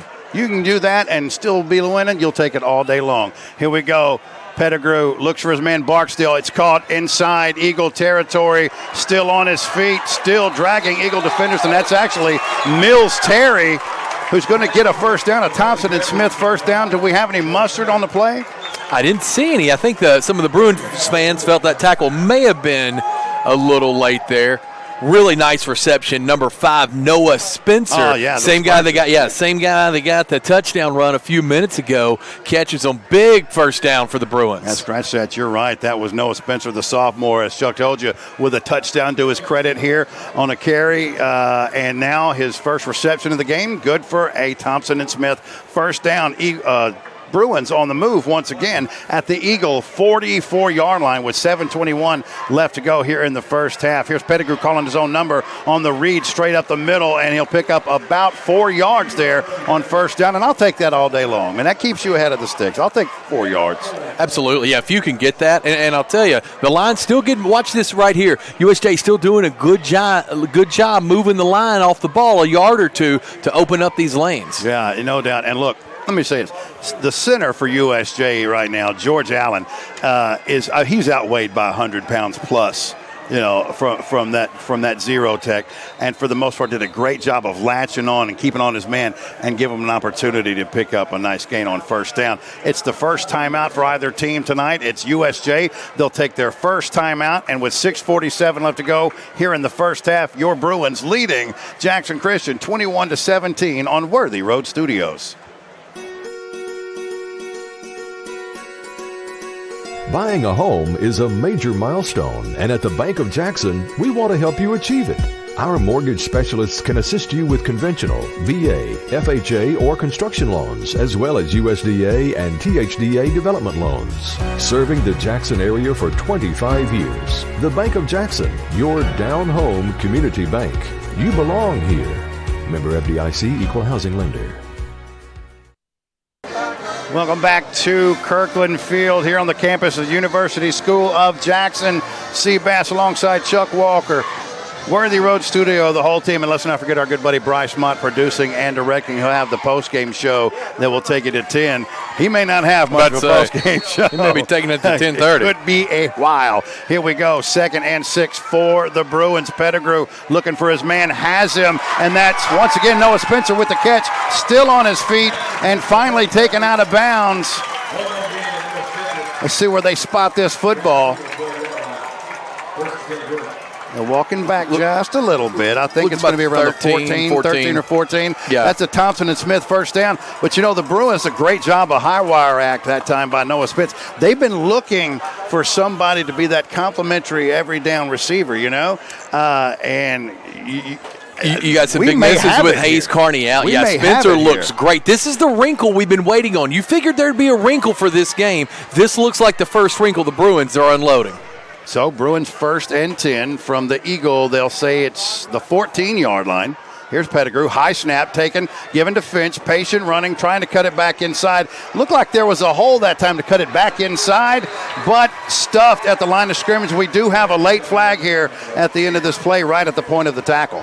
Yeah, Finch was trying to break through that first contact there. Then a swarm of Eagles came on, and he wasn't getting through. Not sure what the penalty marker's down there for.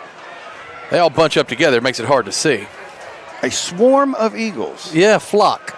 A face mask. I don't think eagles fly in flocks. In flock? Well, they fly, though, don't they? They do that. Most of them. I think all of them. Well, do they? You know what? A band of Eagles. I like that. That'd be a great name for like a heavy metal band. Or just a band, the Eagles. You saw them in concert. Either one of that. that could be a good name for a band, the Eagles. Still going to be first down. That's on Jackson Christian. It was a face mask, and that's going to get it inside the 10. In fact, they'll spot it at the 6-yard line. Now, the Bruins can still pick up a first down. It's not first and goal. They need about 2 yards, just about the 4-yard line to pick up a first down, leading 21-17. 6:29 left to go here in the first half of this football game. Had a couple of penalties, but it's been a relatively clean game for such a big rivalry game. Oh, and now they're moving the ball back a little bit. I think they're just trying to make sure nothing happened. Nobody right, just trying to get penalty, it spotted right. And that landing, it'll come to rest at the 8-yard line, just inside the 8-yard line, what we'll call it. So it'll be first and about almost 5 yards for the Bruins. Trips in a bunch formation to the right. Finch in the backfield. Here's Finch up the middle, bouncing it out, needs to break a tackle, can't do so. That was a great job that time. Is that number 5? Yeah, Kyle Wyatt, sophomore. Yeah, Wyatt did a great job. He held on for Finch until reinforcements came that looked like Finch was going to be able to bounce that out and get into the end zone, but an outstanding job by Wyatt. If he doesn't make that tackle, that's an easy 6 for Finch. They'll spot the ball at the 6, so he did pick up a couple yards, about 2 yards. 2nd and 2 for the Bruins from the Eagle 6-yard line. Pettigrew from the gun. Looking, he's got a man in the end zone. Touchdown, Raleigh Seals. That's a Garrett Plumbing and Heating touchdown from Pettigrew to Seals on the play action. Seals releases off the left side of that line and untouched into the end zone. And the Bruins have struck once again. And this gets set up with all those handoffs up the middle. This will draw plays up the middle to Finch, counter plays up the middle. Seals is wide open there. Great touch pass by Pettigrew for the Garrett Plumbing and Heating score. English with the extra point. And it is no good. What is it, Chuck? How's it go? What's going like that? Well, I was trying to tell you. You said you can't see good. I'm trying to give you the signs up here, but I got another sign for you to have up here. What is it? It's a peace sign. 5:47 left to go here in the first half, and your Bruins leading Jackson Christian 27-17 on Worthy Road Studios.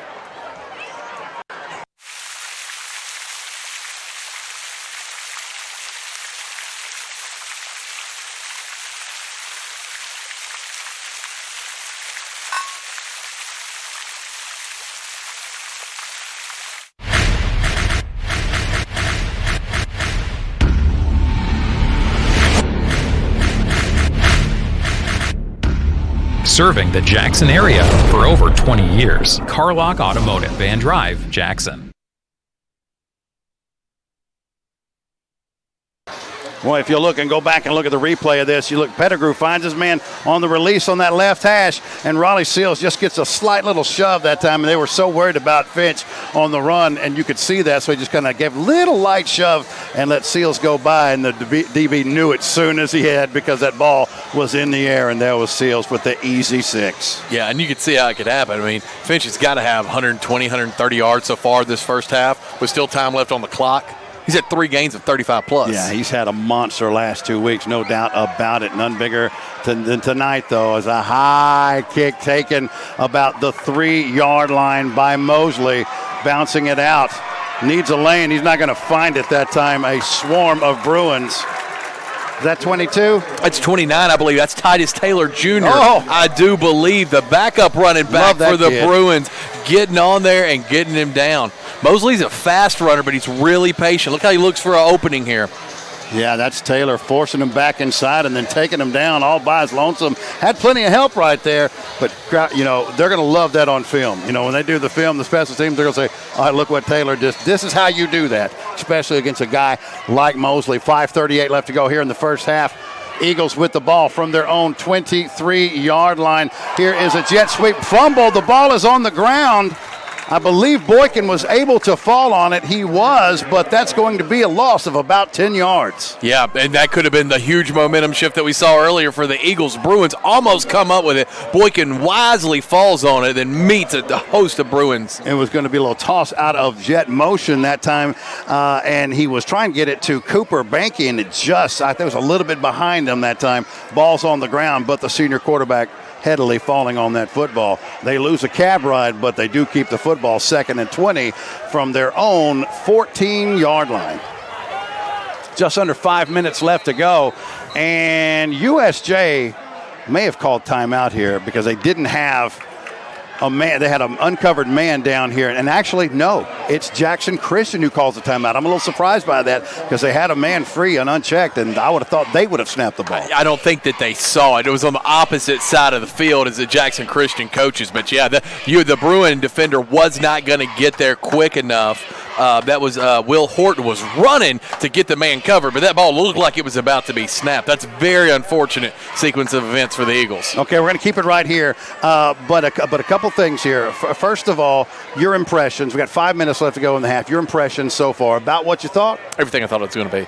Everything I thought it was going to be. You're seeing athletes on the field. You're seeing hard hits. You're seeing really good line play, especially from USJ.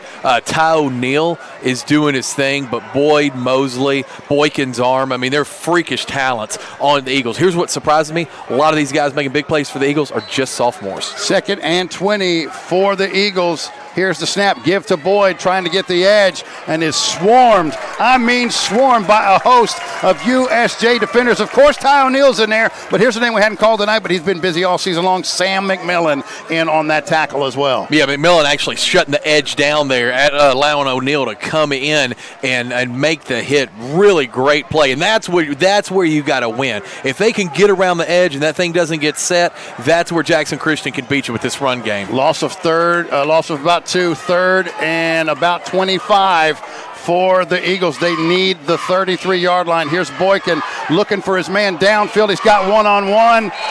Overshoots his man. That time intended for number 11, Austin Kelly, the sophomore wide receiver, trying to hit him on the post. Single coverage that time, but Boykin overshoots it. Yeah, I don't know. Maybe a little bit of miscommunication. Kelly was drawing back more towards the middle.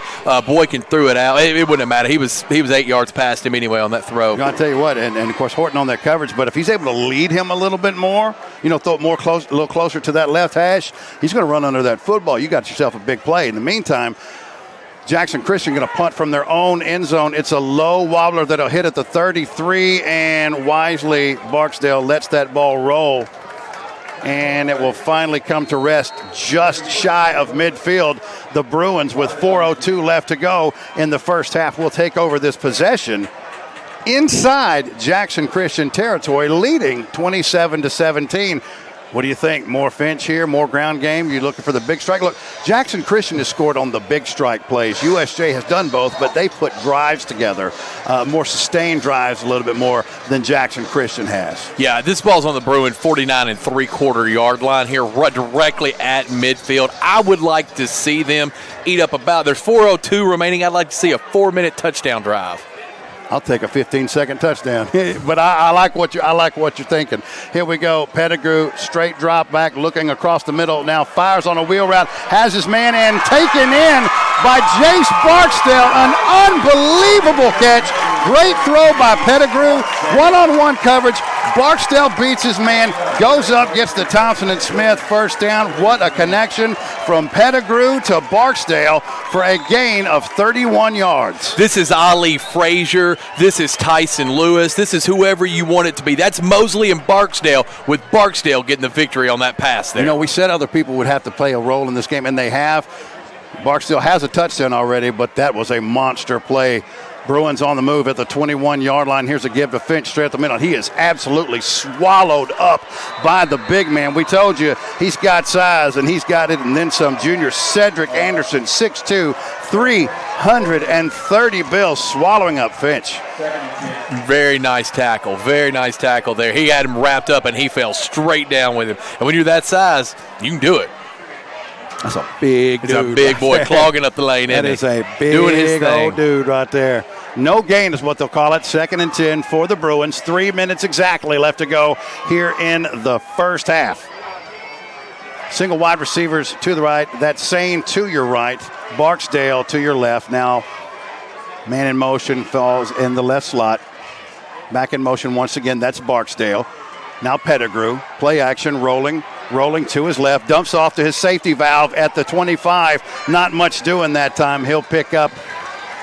Matter of fact, he may get back to the line of scrimmage if that's Kevin Finch.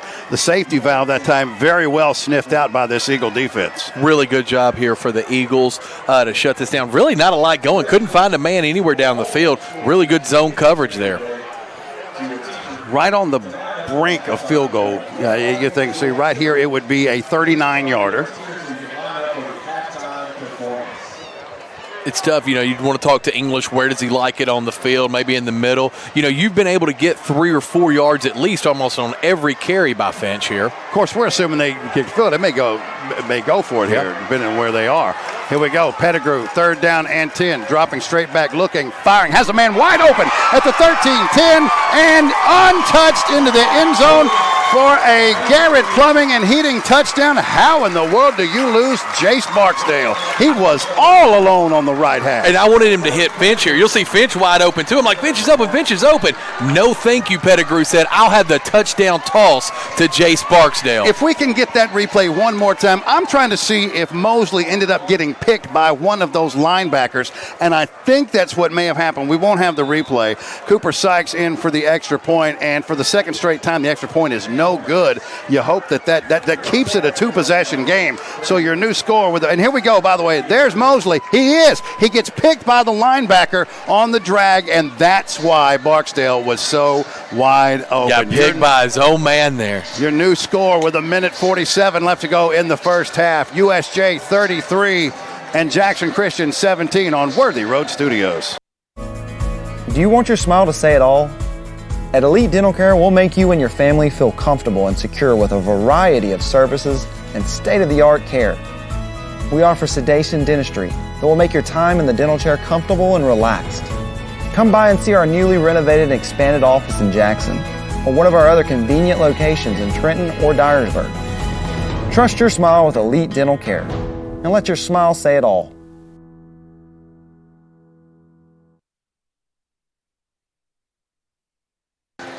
Well, just under 2 minutes left to go here. 50 points scored in this first half, 33 of them belonging to the Bruins. If I'd have put the total points at 94, would you have taken it under?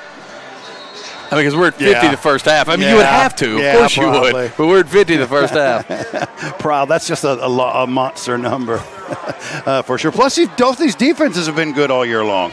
All right, here's the kick. It's a squib hit at the 25-yard line and picked up about the 16. That's Mosley. Has a seam cutting back, still on his feet, and finally corralled about the 36-yard line. And with 1:40 left, Gage Boykin and this Eagle offense will take the field, trailing by 16. Now, the Eagles will get the ball to start the third quarter, but they are in need of some points here in this last 100 seconds. They are needing some points, and I think they're in need of getting Gage Boykin going with these receivers too, hitting a couple of these plays downfield. We've just seen a lot of runs tonight. Pettigrew's been able to open it up so far, hit Barksdale a couple of times, had Spencer as well for a big gain through the air. Boyd to the right of Boykin. 2 wide receivers set to the right. Boykin rolling to his right, looking, dumps it out into the flat, and not much doing. It'll be about a 2-yard gain. That was a great job. Was that Barksdale closing Barksdale in on there it? and on the tackle there. And what I don't like about this play, though, Horton was confused again. There's some miscommunication going on in coverage. Horton was darting to the other side of the field. The play took the Eagles the other way, but Horton was getting over there in coverage. Did you? Man, I don't know if we can get this replay. We don't have time for it, but the ground that Barksdale covered in such a short amount of time is unbelievable. That kid is brilliant. All right, Boykin with the snap, rolling across his body, looking for his man, and incomplete. Was that 3 that he was going for? Is that 3 or 13? I don't know. That's not Cam Boyd for certain, so that's Cooper Banky that was the intended receiver that time. Boykin throwing across his body. He's a right-handed quarterback rolling to his left, but he's got the arm for it. Just overshoots it a little bit. Pretty good coverage that time. Christian Melton coming in out of the screen, out of the play. Just a junior coming in to make that play. Unbelievable job by Melton. Yeah, he's been playing since Parker Barnes went down, and he has been fantastic. 3rd and 8 for the Eagles. Rolling to his left, under pressure now, going back across the field and connects, but he can't hold on to it to complete the catch. That was Mankey that he was trying to hit. Would have been good enough for the first down. Barksdale and who else is that on the coverage? Is that Melton? That's Barksdale and Noah Spencer. Yeah, Spencer's and 5 there. Boy, they had him at that time, and I think when he went down, he just couldn't hold on to it, couldn't reel it in. But that was a great job by Noah Spencer on defense, who's having a fantastic game tonight. Boykin hasn't been able to set his feet all night on one of these passes. I know he didn't have the results that he's used to, but he was throwing on the run. That pass was there. Man, I'm not rolling him. I'm dropping him straight back. Letting him survey.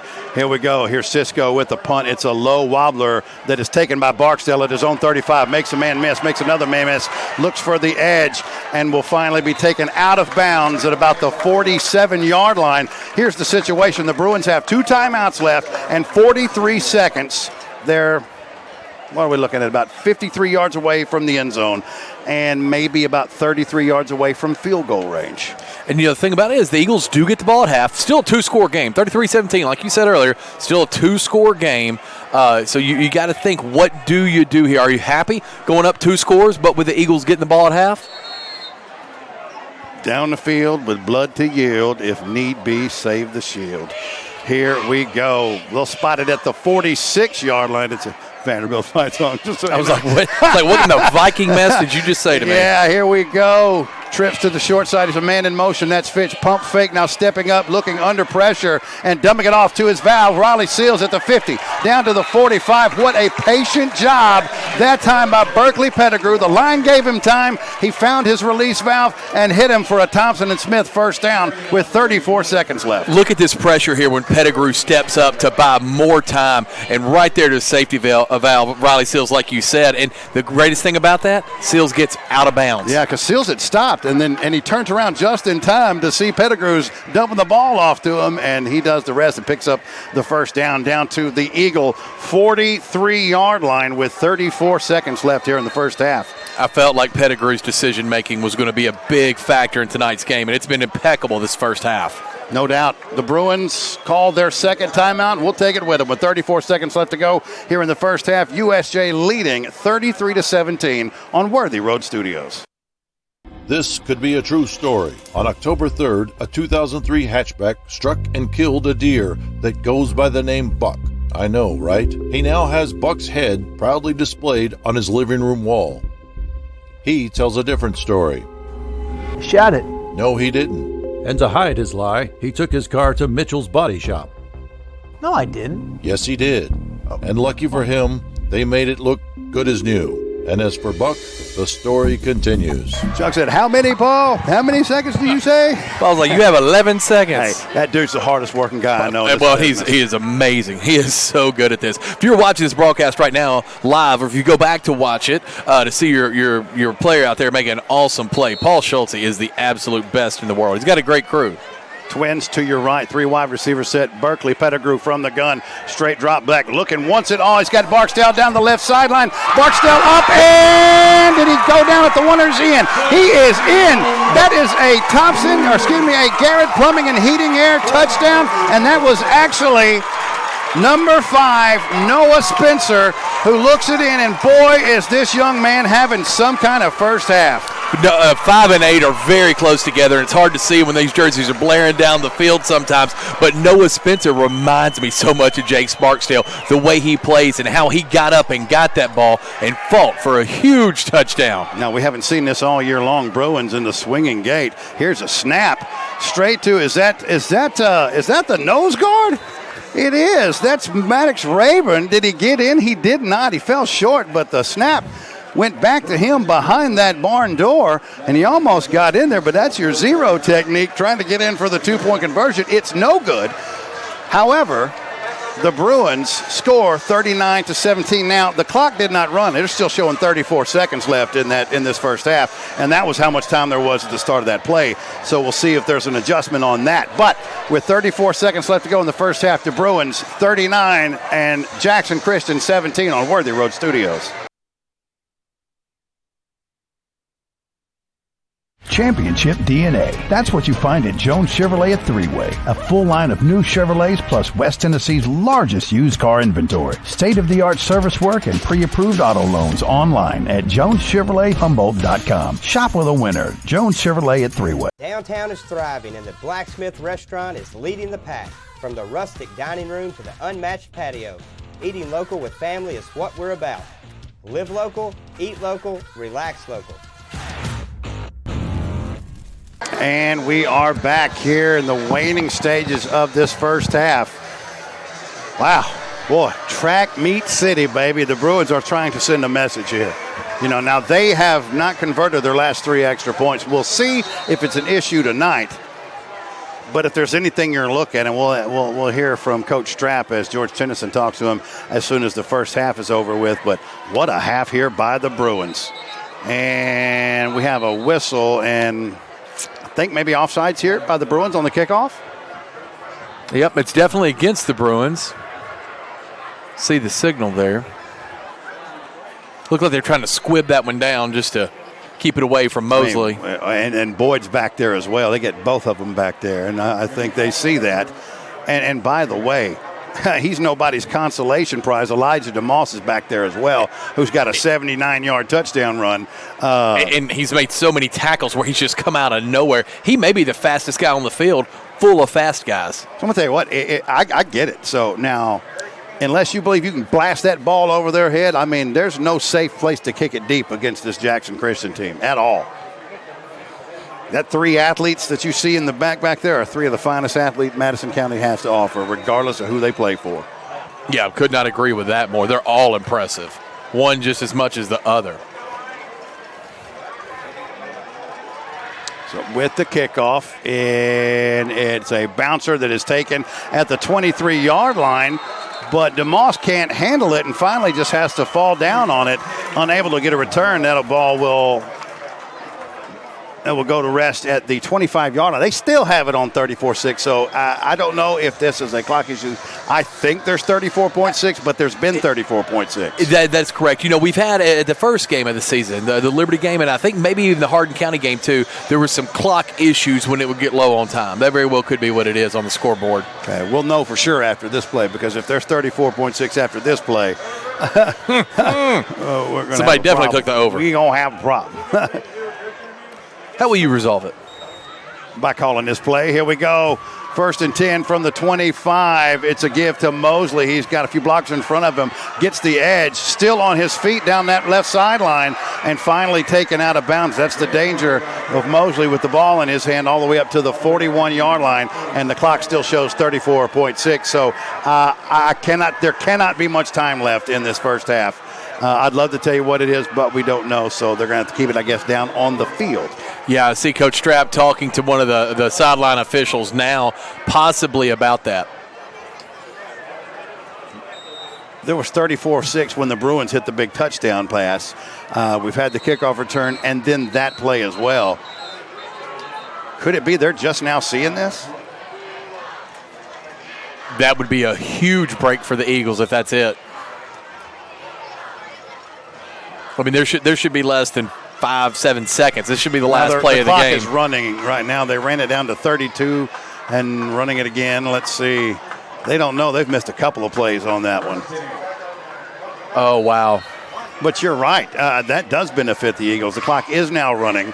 25 seconds to go and still running. But, yeah, monster break for the Eagles. Let's see if they can convert. Now, instead, it's a handoff straight up the middle, swallowed up, nothing doing that time. The Bruin defense ready for it. That was Sam McMillan on the tackle. And it looks like the Eagles, well, I better not say that because they just called the timeout.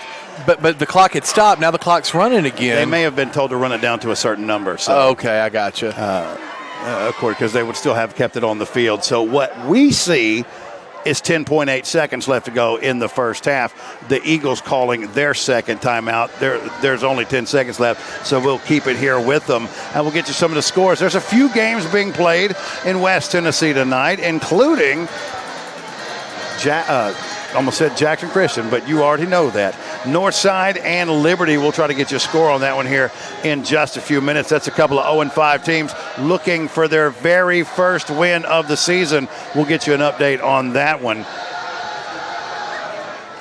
Of course, there's some big games that are going to take place this Friday as well. Some huge games. Milan, how do they bounce back after that shellacking at the hands of Haywood? They don't have time to rest. They get Huntington. No, and that's always such a huge game when Gibson County and Carroll County powerhouses meet up. It's no rest for the weary. Second down for the Eagles from their own 47-yard line. Call it the 48. And now we have another stoppage in play. Yeah, Bryce, I hope you don't have any plans to do the post-game show because if you do, it may, hey, I'm Bryce, we gone. And I'm going to have to convince you and myself this is not Friday. Yeah, no, so do come to work tomorrow. Do come to work tomorrow, friend. Speaking of that, I will be in studio at 6 o'clock tomorrow night doing a little pregame show, getting you ready for all the games around West Tennessee. I will give you some of the coverage of TCA in their game. I can't give you Trenton, Peabody, and Dyersburg. I'd like to, but we won't be able to give you that live feed unless something changes on that. But I'll keep you updated. And I'm going to take it to 8 o'clock like a regular cheap seats. And then the Chinchilla's going to enjoy his weekend. Mm-hmm. Not his football weekend because Vanderbilt is on the road at Alabama, and the Colts host the Chiefs. So I don't know. The only thing that could be worse for you is if Alabama was playing Georgia. Why would that be worse for me? Well, I mean, I think Georgia's better than Alabama this year, unfortunately. Yeah, but for me being a Vanderbilt fan. Yeah, I mean, Georgia's better than Alabama, so they'd beat them worse than Alabama's going to beat them. Yeah. You're going to get shellacked either way. That's fair. All right, Boykin dropping straight back, heaving down the field, looking for Mosley up, and Mosley hauls the catch in with 3 seconds left to go in this game at the 10-yard line. That's a 40-yard pickup with 3 seconds. And, you know, this is what's worse about that clock issue because I don't even think you should have it. There's no way that there was 30 seconds left in this game. They waited until 1, 2, 3 time plays happened before anybody called it. We just thought it was a clock malfunction. This thing's going on another couple of plays. Huge break for the Eagles, and in rivalry games like this, you got 3 extra points missed by the Bruins. You could potentially have 3 to 6 to 7 points right here for the Eagles, depending on what happens next.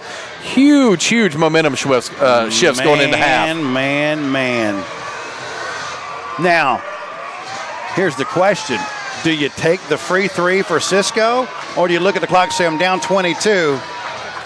You got to get the full money. You got to get the full money here, yeah. If the 3 could get you within 2 scores, yes, but it can't. Yeah, agreed. And, I think Coach Palmer agrees. He does. And the offense will stay on the field with 3 seconds left to go. They'll say that ball is at the 9-yard line, first and goal, but not that really matters because there's time for one more play. Here's Boykin, step back, looking for his man, and it is intercepted by the Bruins at the 10, the 20. Brooks Jones still on his feet and finally taken down at the 35-yard line. Single coverage out there on the island all by himself, and Jones picks Boykin on the final play of the half. He was going for the wheel route, and beautiful coverage that time by senior Brooks Jones with the pick. Brooks Jones has been way too quiet tonight. You knew you were going to hear his name in the first half on defense. What a huge play there for Jones. All right, do we have the coach? Oh, what's your mindset going into halftime? What are you going to tell these boys? Well, I mean, we've got it's a 0-0 game. We got to start over again. That's a heck of a football team over there, but we're pretty good too. So we've got to encourage. We just got to keep playing defense, play better defense, and keep moving on an offense. Great job, Coach. Thank you for your time. We appreciate it. Back to you guys up top.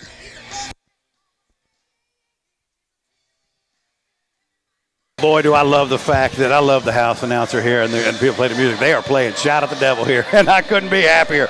And Coach Strapp sounded pretty happy as well. Thank you to George Tennyson, our sideline reporter. All right, they got a lot of festivities, so this is going to be a little bit more of an extended halftime tonight. 25 minutes on the halftime because all the little youngsters here are going to be doing their thing. So is Knox Vegas? No, Knox Vegas is not down. He goes to Medina. George and Besco here. Will graduated from here. I mean, when you have so many kids, they kind of go everywhere. I like to split them up amongst all the schools. There was an old Chuck who lived in a shoe.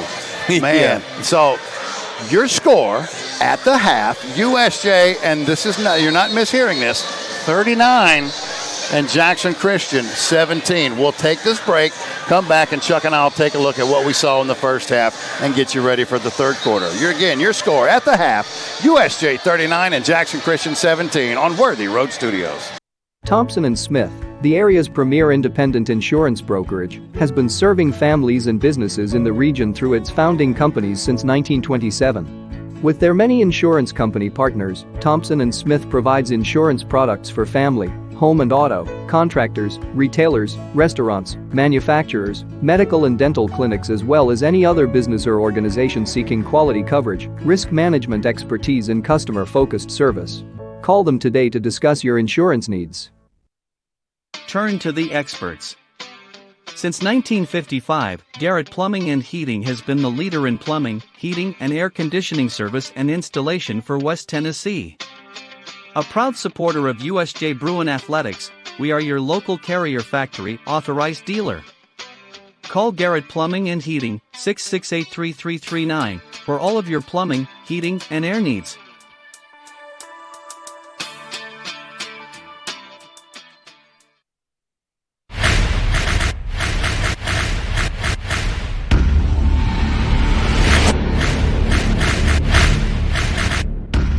Serving the Jackson area for over 20 years. Carlock Automotive and Drive, Jackson. This is how we Friday night. How do you Friday night? This is how we Friday night. This is how we Friday night. This is how we Friday night. No matter how you Friday night, you always win at Kaufman's. Hey, this is Chuck Walker with Southeastern Termite and Pest Control. If you live in West Tennessee, you have a need for the services we offer. We treat for all types of pests, including bed bugs, brown recluse spiders, and other hard-to-treat pests. You don't have to spend thousands and thousands of dollars to encapsulate a crawl space. Give us a call to hear how to achieve the same thing and save thousands. Southeastern Termite and Pest Control can handle all of your termite and pest control needs, wood fungus and moisture barriers, real estate closing letters, and so much more. Southeastern, 731-660-1052.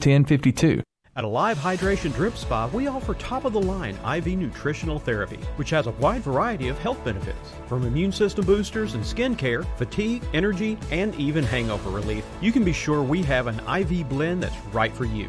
All of our blends are administered by one of our experienced nurses in a spa setting to ensure you leave feeling re-energized and refreshed. Give us a call or visit our website to book your appointment today. We have what it takes to make you feel alive again at Alive Hydration Drip Spa.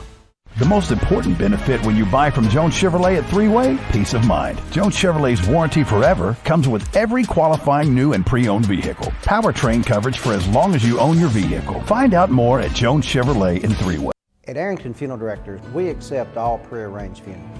So you may have pre-arranged your funeral in this town with another funeral home or even in another state, but we accept all pre-arranged funerals because we're here to serve families. We realize you have a busy lifestyle, and at the Bank of Jackson, we're here to help you fulfill all of your financial needs, personal and business loans, mortgages, online banking and bill pay, and so much more. Serving the Jackson area for 25 years. The Bank of Jackson, your down-home community bank. You belong here. Member FDIC, Equal Housing Lender. Turn to the experts. Since 1955, Garrett Plumbing and Heating has been the leader in plumbing, heating, and air conditioning service and installation for West Tennessee. A proud supporter of USJ Bruin Athletics, we are your local Carrier Factory authorized dealer. Call Garrett Plumbing and Heating 668-3339 for all of your plumbing, heating, and air needs.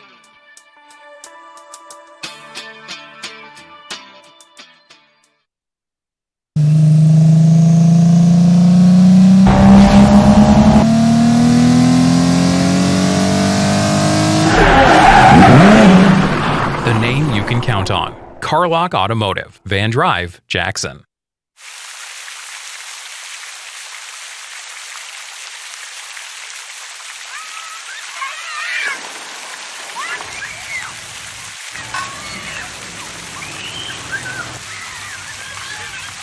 Turn to the experts. Since 1955, Garrett Plumbing and Heating has been the leader in plumbing, heating, and air conditioning service and installation for West Tennessee. A proud supporter of USJ Bruin Athletics, we are your local Carrier Factory authorized dealer.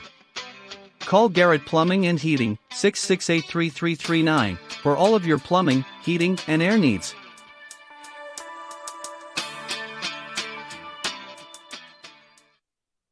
Downtown is thriving and the Blacksmith Restaurant is leading the pack. From the rustic dining room to the unmatched patio, eating local with family is what we're about. Live local, eat local, relax local. The most important benefit when you buy from Jones Chevrolet at Three-Way? Peace of mind. Jones Chevrolet's warranty forever comes with every qualifying new and pre-owned vehicle. Powertrain coverage for as long as you own your vehicle. Find out more at Jones Chevrolet in Three-Way. King Jewelers is not your typical run-of-the-mill jewelry store. Grover is a certified jeweler with 35 years experience. This isn't just a jewelry store. It's an iconic symbol of love. How far would you go for love?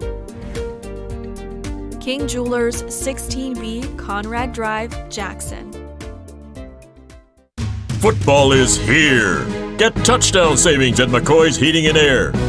Cooler weather is coming. Tackle the season ahead with McCoy's and be comfortable this season. To get your furnace ready, we are now offering one-time cleaning for only $90. Score big! Call McCoy's and schedule your $90 cleaning today. Call 731-668-7492 or visit airmccoy.com. McCoy's Heating and Air, Jackson's most trusted team of technicians. This is how we Friday night. How do you Friday night? This is how we Friday night. This is how we Friday night. This is how we Friday night. No matter how you Friday night, you always win at Kaufman's.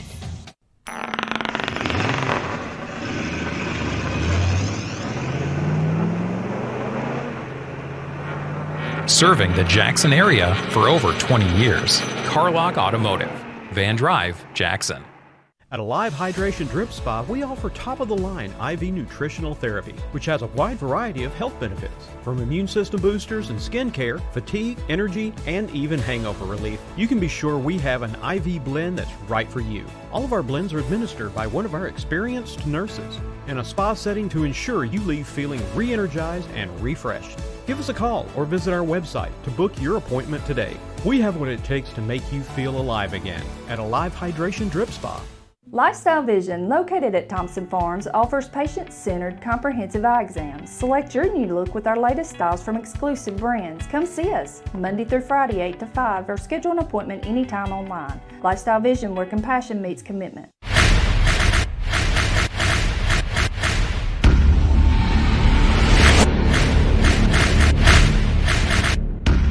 Serving the Jackson area for over 20 years. Carlock Automotive, Van Drive, Jackson.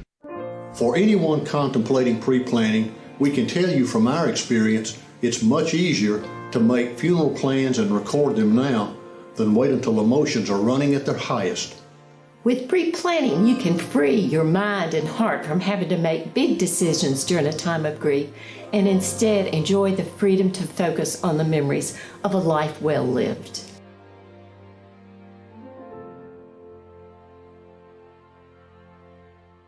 Hey, this is Chuck Walker with Southeastern Termite and Pest Control. If you live in West Tennessee, you have a need for the services we offer. We treat for all types of pests, including bed bugs, round recluse spiders, and other hard-to-treat pests. You don't have to spend thousands and thousands of dollars to encapsulate a crawl space. Give us a call to hear how to achieve the same thing and save thousands. Southeastern Termite and Pest Control can handle all of your termite and pest control needs, wood fungus and moisture barriers, real estate closing letters, and so much more. Southeastern, 731-660-1052. Tired of being seen and not heard? At Lifestyle Vision, we believe in patient-centered quality eye care for West Tennessee, which is why we are locally owned and operated. Come see us Monday through Friday, 8 to 5, or schedule an appointment anytime online. Lifestyle Vision, where compassion meets commitment. It's time for the 4th annual Lifeline car giveaway. And Joe Mahan Ford is proud to donate a car again this year. Give blood with Lifeline between Memorial Day and Labor Day for a chance to win a 2019 Ford EcoSport. Join Lifeline. And Joe Mahan Ford and give blood this summer. Downtown is thriving and the Blacksmith Restaurant is leading the pack. From the rustic dining room to the unmatched patio, eating local with family is what we're about. Live local, eat local, relax local. For anyone contemplating pre-planning, we can tell you from our experience, it's much easier to make funeral plans and record them now than wait until emotions are running at their highest. With pre-planning, you can free your mind and heart from having to make big decisions during a time of grief and instead enjoy the freedom to focus on the memories of a life well lived.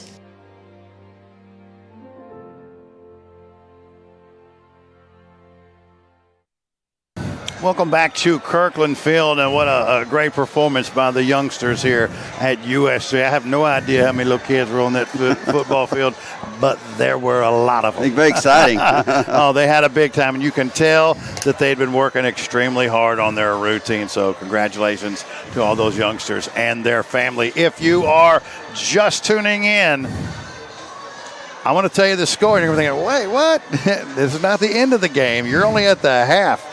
And it is 39-17, USJ hitting on all cylinders. And George Tennyson, our sideline reporter, joining me here at the half. You know, George, after that Union City game, this Bruins team they have been playing a completely different level of football.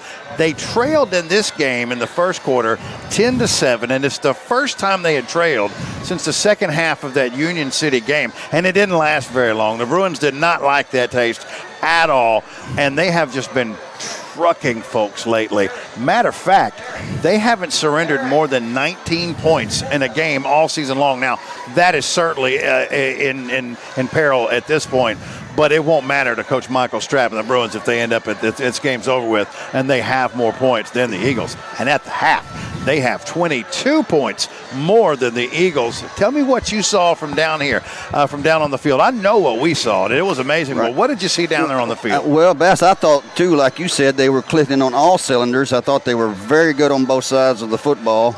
Per my conversation with Coach at halftime, he seems to think there's some areas, that they can continue to get better in, and I love that mindset and mentality. It's a 0-0 score right now, and he's got to, coach his kids up and not let the foot off the throat, so to speak. With all the weapons that these teams have and the aerial assaults they have, and USJ's was on full display in that second half, that first 12-plus was all about the ground game for both of these teams. And really, for Jackson Christian, it was about two big explosive plays. And then, right at the end of the half, that huge completion to Mosley with 3 seconds left to go. But the great news was they were not able to get in, and USJ held right there at the end despite giving up the big play at the end of the half. Now, you're down there on the sidelines. You're on the USJ sideline. Right. What was that first half like? What were the kids? I mean, I'm sure they were completely engaged into this. Very much so, but they fed off Coach. Coach, if you would have seen what I saw right before whenever the kid picked the ball off right before with 3 seconds to go and they have to keep him from scoring, Coach Michael just jumped with joy like he just won the state. It was like, we just simply didn't want him to score. So, and that's kind of what his mindset is. He just wants these kids to continue to grow and get better, and football players and young men. I know that for a fact that I've saw him point on some things that we don't do. We don't do that here. We don't do that at USJ. But hats off to him and his leadership. Absolutely. By the way, that halftime show will be on Worthy Road Studios YouTube channel later on this evening for all those parents who want to see their youngins out there doing their thing. All right, 22-point lead, 24 minutes to play. Eagles will get the football to start the third quarter. George, what are the Bruins? And look, let's just call it like it is. We can spin it a million different ways, but let's speak some truth here tonight. Winner of this game is winning the region. Oh, yeah. That's the bottom line. And the Bruins will be the favorites in every game they play the rest of the regular season. That is not a question. That is a fact. Yeah. What do the Bruins need to do to hold on? 22-point lead, 24 minutes left to play to basically secure a region title. Right. We'll just continue to press forward. You know, like Coach said, play like we're losing, or at least we're like we're tied. You never look at the scoreboard other than clock control. So that's his mindset. He's wanting to continue to get better at the little things, special teams, you know.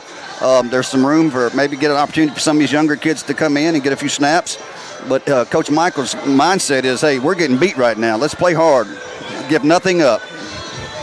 Boy, and I tell you, hey, by the way, all of you out there, you know, this is the first game that I've done this season without having my drip first. Oh, yeah. We went on Thursday. Yeah. And I'm having a blast and thankful because it's such a big energy game, but I can tell the difference. So I will be there tomorrow, sir. We're certainly looking. I spoke to Chuck earlier and you, and Friday is our day to get to visit and love on y'all a little bit at Live Hydration, and we feel like it makes a difference. But we will definitely see y'all tomorrow afternoon. 79 Federal Drive. 79 Federal, right? That's correct. Absolutely. Yes, right across from Pop's Music. Yeah, you know, I always say right across from the office. Oh, yeah. Well, I do too. I want to. Strategically placed, to be sure. But go by and see George and Shannon and the whole gang there. Jackson Christian is a gritty team. I mean, they're not to kick off of that because I could talk about what we do over there all day. But, I mean, you know, they're not maybe up to par with what USJ's bringing to the table, but they're fighting hard. The kids are into it. The fans are still motivated. I mean, so they're going to surprise and beat a lot of football teams that nobody picked them to beat. I think it would be a mistake to put this in the win column just yet. This team is very capable, and they have a ton of weapons and a lot of ways to beat you. George, head on down to the sideline. Yes, thank you so much. And talk to Coach Strapp after the game. Go ahead and give those to that young man right behind you because I want to pick his brain a little bit as well. I want to talk about a couple of players, and one in particular, Chuck, that I felt like has made a huge impact on this football game tonight, and that's sophomore Noah Spencer. What a game, what a first half he's had on the ground and through the air. Coming in at a big time. You figured there'd be wrinkles on both sides of the ball. We haven't seen enough Jackson Christian football to know what they normally do, but Noah Spencer, and again, Christian Melton having a huge tip, making his impact known in this first half. But you got guys stepping up because, again, Parker Barnes is out. Hayes Carney is out. You got big-time contributors to this USJ offense and defense that aren't playing tonight, but it's always in football. It's next man up.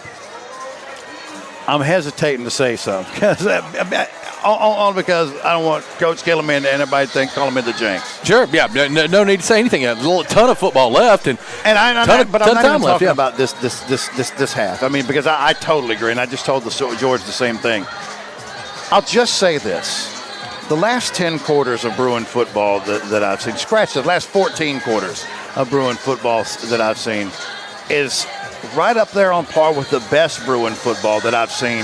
I don't have the history that a lot of people do. I didn't see some of the other players. I didn't see Franklin Payne. I didn't see Trey Smith, or not Trey Smith, Trey Teague, and some of those teams before that. Yeah, Trip but Tucker. I've called a lot of USJ football games, and it just occurs to me when you take everything from the trenches, the running game, the passing game, the discipline, they generally don't beat themselves. This is right up there with the best of the USJ teams that I've seen.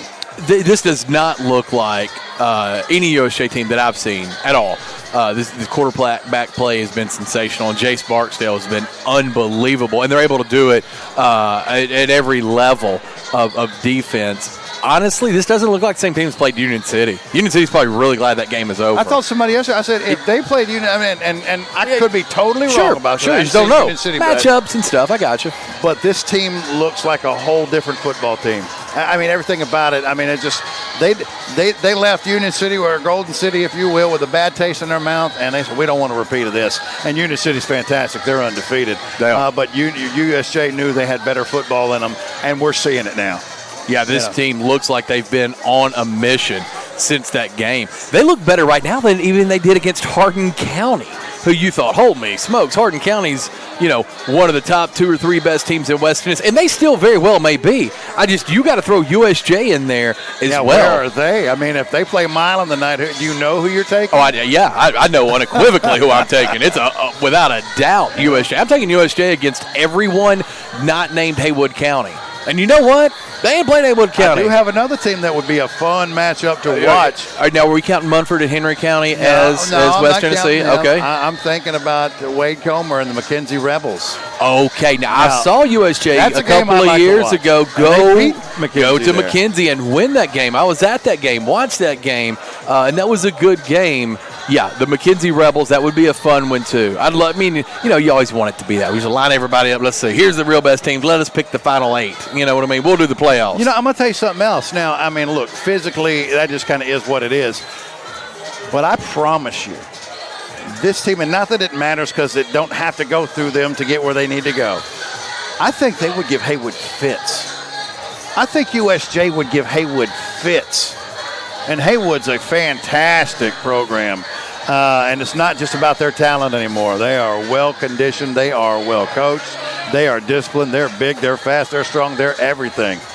When USJ plays their game, when Berkeley Pettigrew is throwing darts like he is, and now you got guys like Noah Spencer stepping up, Ty O'Neill, I don't care how much bigger the left tackle is, and it hasn't mattered. He has dominated everybody he's played all year long. He absolutely has. He played great even in that Union City game.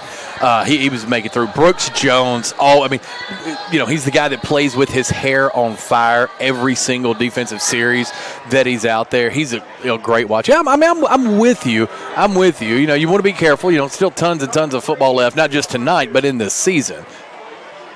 We are just over a minute away from the start, or should be anyways, what the clock says, about a minute away from the start of the third quarter. Remember that Jackson Christian will get the ball to start. They won the toss. They elected to defer, and I think right now they're probably glad that they did. What do you think we need to see out of Boykin and this Jackson Christian offense to start the third quarter? You got to give Boykin a little bit more time to work. I know some of his throws have looked long, but if you haven't seen the pressure that he's under, you would know USJ is winning this game on both sides of the ball on the line play. They are winning it, and they are dominating it. They're doing more than winning. They're dominating the Jackson Christian line, both sides. Jackson Christian hasn't had any luck unless it's been around the edges, and now USJ's done a better job of setting the edges. That's what it is. Boykin's going to have to get going through the air. They're going to have to give him enough time. I like your suggestion about letting him, run it out of the gun if that's something they have in their toolbox. But right now, it's the drawback is not working for because he's dropping back with defensive pressure in his face every step he takes back. Yeah, and they've had to roll him out, but a couple times they've rolled him out, either throwing across his body or set and stop and turning. Right. And that's a hard thing to do, especially with a defense that's disciplined and not out of position. If you have to find something, I think that maybe Coach Travis would like to see the extra point be a little smoother. They've missed 2 extra points and then a 2-point conversion. So left a few points on the field here, but that's if you're just looking for something to find. Because, frankly, remember, this is a very explosive offense that they have held to 17 points here in the first half. And if Jackson Christian scores anything more than a safety, it will constitute the most points that this Bruin team has given up all year. The most points they've given them is 19 points. You're right about that. They lost 19-6. Nobody has stopped that. Hardin County had 17. The other 3 did not score. So they definitely didn't do that. So Bruins defense, we can talk all night long about all the things they've done on offense, and they have. But that defense, other than a couple of big plays for the most part, has done what they've been doing all season long. I've been trying to get. I've had a bad signal, so I haven't been able to get a score on that north side. I haven't seen an update, but George Pickens made a better catch than Odell Balcom Jr. I texted it to you. It is amazing. And I don't mind because I'm not going against him. So here is your kick that will actually be taken at the 5-yard line. looking for a lane, still on his feet. That's DeMoss, and finally taken down about the 23-yard line. It looked like that ball was going to sail into the end zone, and DeMoss knocked it down. He turned around, kind of caught it behind him, almost like a pass going towards the end zone there. You can't see it on the replay, but DeMoss has shown he's got the burners. And this may be what Jackson Christian needs. They may need a big play in special teams to get it going again, because USJ's had them sniffed out their past couple offensive drives. I say that, but they got down to the 7-yard line. Yeah, and the Bruins held strong with that interception by Brooks Jones to end the first half. Twins to the left. Boykin from the gun. Here's a man in motion. A little mix-up in the backfield. That's Boyd looking for a sliver. Forget about it. Ball on the ground, but picked up by one of the Eagles on the offense. I believe that was number 7 for Jackson Christian, falling on that football, Wyatt Jones. But if you look right here, and I believe that might have been Ty O'Neal on the tackle, fights off a blocker. It was Ty O'Neal, forces it, strips that ball, but one of the Eagles pounces on it. Ty O'Neal already making his presence known here in the first part of the third quarter. Yeah, it just bounces right off there. One-arm tackles him, drags him down with its left arm, and knocks the ball loose. DeMoss flanking Boykin. Here's Mosley in motion. Here's the snap. It's a gift to Mosley. And Ty O'Neal and a host of USJ Bruins. O'Neal hit him initially, and Braden Roberts cleaned him up with a host of defenders. Nothing doing for this Eagle offense. You cannot run it anywhere in the vicinity of Ty O'Neal right now. Look at this right here. You'll see on the replay. Pushes Mosley back. He gets loose, but it doesn't matter. By the time he's loose, you got 4 defenders there. Chuck, they tried to block O'Neal with a wide receiver. That ain't good.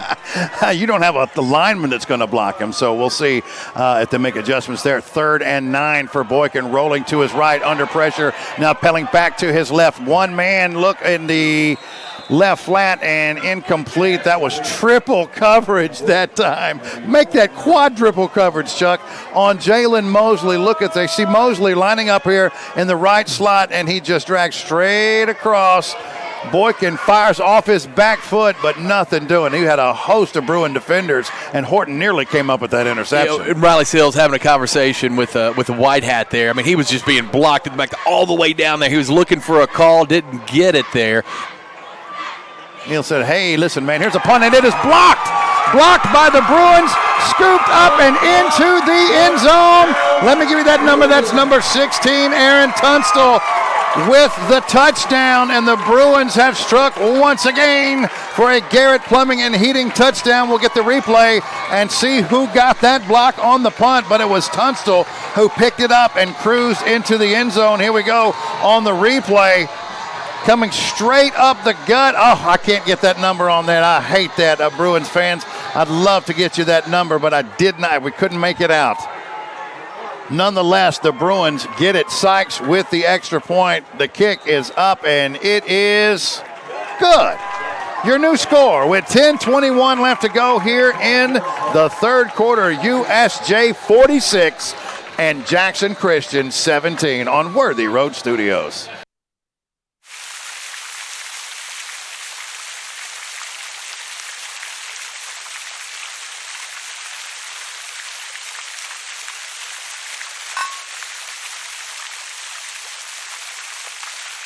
Downtown is thriving, and the Blacksmith Restaurant is leading the pack. From the rustic dining room to the unmatched patio, eating local with family is what we're about. Live local, eat local, relax local. Welcome back to Worthy Road Studio. Look at that student section, Chiquita. Look at that. They're blacking it out. Yeah, they are. Look at them. They're loving it. And they're also not letting you up. If you get down, you're not getting back up in these stands. These Bruin fans are going crazy here on a Thursday night. And by the way, it is an absolutely exquisite night for football. It's perfect temperature. I mean, got my short britches on, but yet I feel comfortable. No, not hot at all. Feels better than it did last week with an air conditioner. That's how nice the night is. Chuck has his calves insured with Lloyd's of London. I do. $10 million apiece. Here we go to kickoff. It's a high kick taken about the 16-yard line for Jackson Christian, trying to string it out. Now cut it back. Has a seam, cutting across, and will finally go down around the 37-yard line. Let me get that number for you. That was Jack Collins. Jack Collins on the return. Jack, the junior wide receiver on the return. and the Eagles will start 1st and 10 trailing by 29 points, and they're only a point away from mercy rule being kicked in here. And we just started the third quarter, so the Eagles need something, and they need it in a hurry. Boykin and this Eagle offense from their own 39-yard line, single wide receiver to each set. Boyd to the left of Boykin. Here's a give to Boyd. A host of defenders, but Boyd finds his way through there. He'll pick up about 5 yards before he's thrown backwards and set up 2nd and 5 for the Eagles from their own 44. Yeah, Boyd's impressed me tonight. When they've asked him to run between the tackles, he's ran hard. He hasn't had a lot of luck. It turned out to be a nice gain.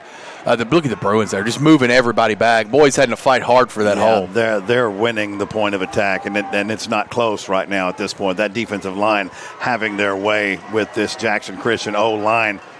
2nd and 6 for the Eagles. Here's the give to Boyd. Cuts back. Is popped at midfield, but falls forward into Bruin territory. That's Alex Wallace on the tackle. Again, don't be fooled by Cam Boyd. He's not the biggest back you've ever seen, and he sure is fast, but he runs with a lot of pop. Yeah, he runs hard. I think he's hard to see behind that big Eagles line. I think they have a hard time finding exactly where he is. But look at that side-to-side speed there by Boyd. Big first down for the Eagles. And you're right, they got to get points on the board here pretty quick, or this clock could start running. Yeah, Wallace tried to stand him up about midfield, and Cam Boyd wasn't having it. 1st and 10 for the Eagles just inside Bruin territory from the 48.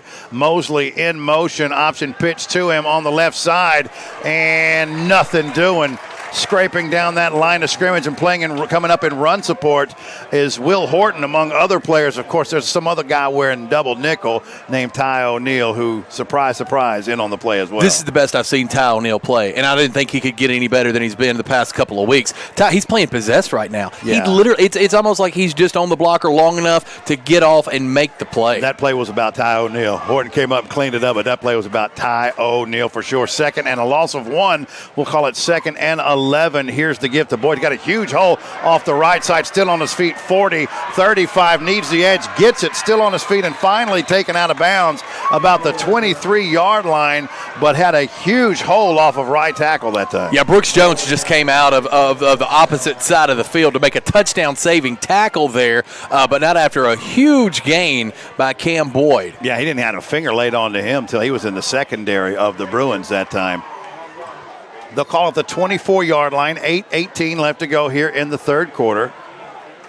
Eagles trailing the Bruins 46-17. Here's Boykin from the gun. He's got twins to the left. Boyd in the backfield.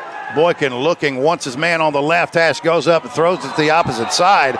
They're going to call a flag on Barksdale here, on Jace Barksdale. I got to see this for myself. Just a seam route right up the middle. Looked like Boykin threw it over the wrong shoulder, and maybe he was trying to make an adjustment, but I want to see what Barksdale's guilty of here. Yeah, unless and I say it's on Barksdale. We don't know that yet. Looks like it may have been. Now we do. Yeah. It's on Barksdale, but I would love to see this again. Barksdale looked at the official and said, yo, man, I don't know what you're talking about here. Here we go. Here they are in the left slot. Releasing off the line of scrimmage. Barksdale's good. A little handsy, but that's not passing interference. No, that ball's not thrown where it's catchable. And you can see there was no pull of the jersey of any kind. Nonetheless, the Eagles will get the ball 1st and 10 in the red zone at the Bruin 18-yard line. 1st and 10. Mosley in motion. I heard a whistle, and I think the Eagles did too, and they got a little bit confused. Play clock is at 15. Boykin setting his men up. Here's the give to Boyd. A little bit of a miscommunication. Boyd still on his feet and down to the 7-yard line. That wasn't the smoothest execution, but it was effective. Yeah, it worked for him. Yeah, I think Mosley, because Mosley was kind of walking towards the side. I think he heard a whistle too. Yeah, I heard the whistle, started looking around. Yeah, it could have been just somebody whistling, just catcalling there. Whistling, not whistle. Whistling. Here we go. They'll call it a gain of 6 yards, 2nd and 4. And the Bruins need to call a timeout because if this play snaps, it's going to be a touchdown. But they don't see it. They give it to Boyd up the middle.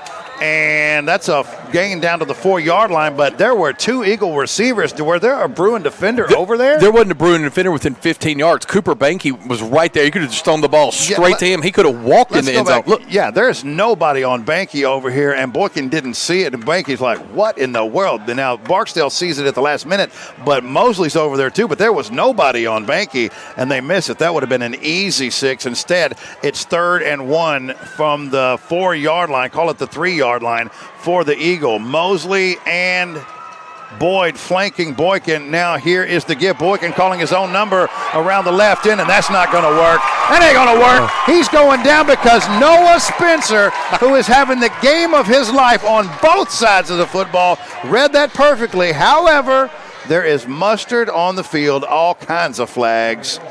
Let's see what we've got. Huge game, huge effort by Noah Spencer. We've got a Bruin down here on the Jackson Christian sideline. All right, we've got a personal foul face mask against the Bruins, but you're right, there is a Bruin down on the field, and we'll see if we can get that number for you.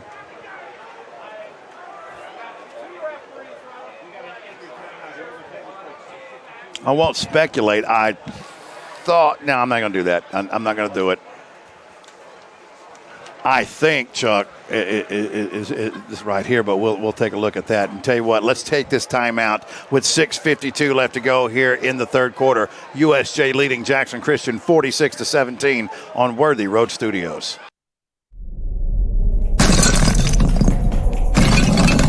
Serving the Jackson area for over 20 years. Carlock Nissan and Carlock Prestige, the name you can count on. Carlock Automotive, Van Drive, Jackson. Hey, this is Chuck Walker with Southeastern Termite and Pest Control. If you live in West Tennessee, you have a need for the services we offer. We treat for all types of pests, including bed bugs, round recluse spiders, and other hard-to-treat pests. You don't have to spend thousands and thousands of dollars to encapsulate a crawl space. Give us a call to hear how to achieve the same thing and save thousands. Southeastern Termite and Pest Control can handle all of your termite and pest control needs, wood fungus and moisture barriers, real estate closing letters, and so much more. Southeastern, 731-660-1052. All right, welcome back. So the injured Bruin is up, and that is, in fact, senior defensive back Will Horton, who has been huge for the Bruins this year, needing help from the trainers. Can't put a whole lot of pressure. I can't tell what leg that is that he's favoring from here yet, but it's taken him a while to get off the field. Yeah, it's his right leg. It appears that he's – what do you mean, dude? I mean, you can't right say anything. leg. I'm trying to help you. Well, I mean, I want to interrupt you. So we're not doing our regular show. Yeah, his right leg looks like it's injured of Horton there as he's coming off the field. Chuck's going to smack me in a minute. Here we go. First, and nope, it's not a first down. It's going to be third down, and the Eagles can still get a first down. Mosley with the handoff, and he is smothered in the backfield by 6 different Bruins. And leading the charge that time, another one of the defensive linemen, Braden Roberts, the senior D-line, who's had a big year as well. He, along with a host of other defenders that time, and shooting the gap also Maddox Raven as well. Yeah, Nothing Sam doing for McMillan Mosley. come in there. This line, this second half, they're leaning. They are moving them back. It's not just, moving them slowly. They're shooting right through. I'm a little bit surprised here because this will make it this does get it to a 4-possession game, so it makes sense. The Eagles with Cisco going to attempt a 28-yard field goal.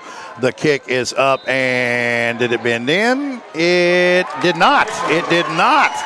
He missed a field goal, so with 6:04 left to go here in the third quarter, Chucky, the Bruins have held. How about that one right there? We're going to keep it right here. USJ leading Jackson Christian 46-17. And, Chuck, if they go down and get points, and a game that we thought just for sure is going to be back and forth the whole way could actually find itself, for the 4th time this year, the Bruins will be in a mercy rule in the second half. I did not see this coming. I really didn't. I thought it was going to be a low-scoring game because I thought this Bruin defense could keep these guys in check, and I thought they would run the ball and eat some clock up. USJ scoring at will, and this defense is really locking down, especially in the red zone where it matters most. Think about what we just saw. Think about right before halftime. This defense has really the entire season come to play. This is such an impressive unit for USJ. It's the best defense I've ever seen them have. And at least through 2.5 quarters, to me, there's a noticeable difference between these two teams. Jackson Christian is a fine team. USJ right now is playing on a different level. Pettigrew from the gun. He's got twins to his right. Here's Finch off left tackle, bouncing out into the second level, still on his feet. 35, 40, or almost to the 40, just shy of it at the 38-yard line. Kevin Finch for another monster gain. He's got about 17 yards on that one. You know, he has had 3 carries of 30-plus yards in this game and a couple of touchdowns. The senior running back parlaying last week's great performance of over 200 yards and 3 touchdowns with another big night and another Thompson and Smith first down. He's had 3 30-yard carries in the first half alone, and now he's got fresh legs. First time we've seen him this half because of the punt block. And you know this Eagle defense is saying, please throw the football. But I don't think they want that either. Here's Finch off left tackle once again. Monster hole, 45 midfield and up to midfield. Ball comes loose, but he was already down. That is another Thompson and Smith first down for Kevin Finch, and this USJ ground game is simply chewing up yards. Chewing up yards, chewing up the clock with a big lead. He stayed in bounds there. That clock still's moving. 5:14, 5:13 now in the third quarter as USJ's got the ball at midfield. And rolling once again. I mean, if you're the rest of the teams on the schedule and you're looking at this, and y'all say, hey, man. Is it good news? Straps got something going. They look to here. be considerably better right now. From midfield, just under 5 minutes left to go. Pettigrew from the gun. He's got twins to his right. Here's Finch up the middle. Once again, finds a seam. Patient running. He'll get about 5 yards up to the 45-yard. There was nothing there, and he was patient, and just a sliver opened up. He slid through it and got 5 yards. Watch him dance right here. He's like the Fred Astaire of high school running backs. Look at this dancing right here. Nothing. I'm going to pop it back to the right. There's a seam right up there. He ends up with 6 yards. Kevin Finch said, who's Fred Astaire? I said, who's Fred Astaire? I'm 41, not 91. Get me in a room with Chubby Checker. 2nd and 5 from the Eagle 45-yard line with 4:15 left to go here in the third quarter. Let's see what we're looking at. It is 8:59 right now. So, Bryce, you might have a post-game show for a minute or two. We shall see. It's touch and go at this point. Depends on if USJ scores again. Here we go. Here's Pettigrew from the gun. Fires, has his man. That's Noah Spencer to the 30. Still on his feet. 25, and finally taken down at the 22-yard line. But that's a gain of 21 yards on the play, and Pettigrew has found his other guy in sophomore Noah Spencer. Noah Spencer's making big play. Watch number 5 here. Kai White come in, push his guy out of the way. He pushed out of the way Jack Collins to get that tackle. Kai wanted to make that tackle. That's what I'm going to do to you from now on. When you're my way, I'm just going to push you right out of it. I'm going to get – and then what's going to happen? The first thing I'm doing is rolling down them way. bleachers. You can be rolling down those bleachers. That's a check you can't better hope cash, Dynamic sir. still stays here. I hope Peyton Redden showed up. Can't cash that one, brother. Here we go. Pettigrew from the gun. Eagle 22-yard line. 1st and 10 for the Bruins. Barksdale in motion. Here's the snap to give to Finch. Beautiful block. Accelerates 15, 10, 5. And did he get in or did he step out right there? They're going to call him out at the volleyball distance to the end zone. A little bit bigger than a golf ball. A little bit bigger than a tennis ball. It's going to be right at 1 yard short. The volleyball distance to the goal line is absolutely right. And that was just about the 3rd touchdown for senior Kevin Finch. But it is a Thompson and Smith insurance first down. 1st and goal, Bruins. A lot of ones here from the 1. What do you do here? Do you pay off Finch for the runs on this drive? You pay off Finch. You let for Pettigrew this call his own number on the read again. Yeah, I'd give it to Finch. Or, I like the read because it could still go to Finch. Let's see what we've got here. From the gun, here's the give to Finch, straight up the middle and straight into the end zone for another Garrett Plumbing and Heating touchdown. The Bruins have struck once again, my friends, and that is going to put this game in the mercy rule. I cannot believe we're saying that. What about Rory Jones back there? Rory Jones is he was underneath the goal line. That's how far he moved the defender back from an offensive line position there. Yeah, this offensive line has been chewing folks up all season long. Here's English for the extra point. It is up and it hits the right upright and bounces back, so it's no good. Your new score with 2:53 left to go here in the third quarter. It's USJ 52 and Jackson Christian 17 on Worthy Road Studios. King Jewelers is not your typical run-of-the-mill jewelry store. Grover is a certified jeweler with 35 years experience. This isn't just a jewelry store. It's an iconic symbol of love. How far would you go for love? King Jewelers, 16B Conrad Drive, Jackson. The news says Gen Z is struggling. I've got news for them. I wait tables, but last week I built a field hospital. I put out a forest fire. I stopped 1,000 attackers. And a natural disaster. I've saved lives and led a team on patrol. I serve. Well, I go to school full-time. While I work full-time. The greater the challenge, the stronger we become. Welcome back to Kirkland Field. USJ all over Jackson Christian here in the waning stages of the third quarter. 2:52 left to go in the third, and the Bruins are leading Jackson Christian 52-17. They have gone on a 45-7 run since Jackson Christian took that lead. Here's the kick taken by DeMoss at the 10-yard line.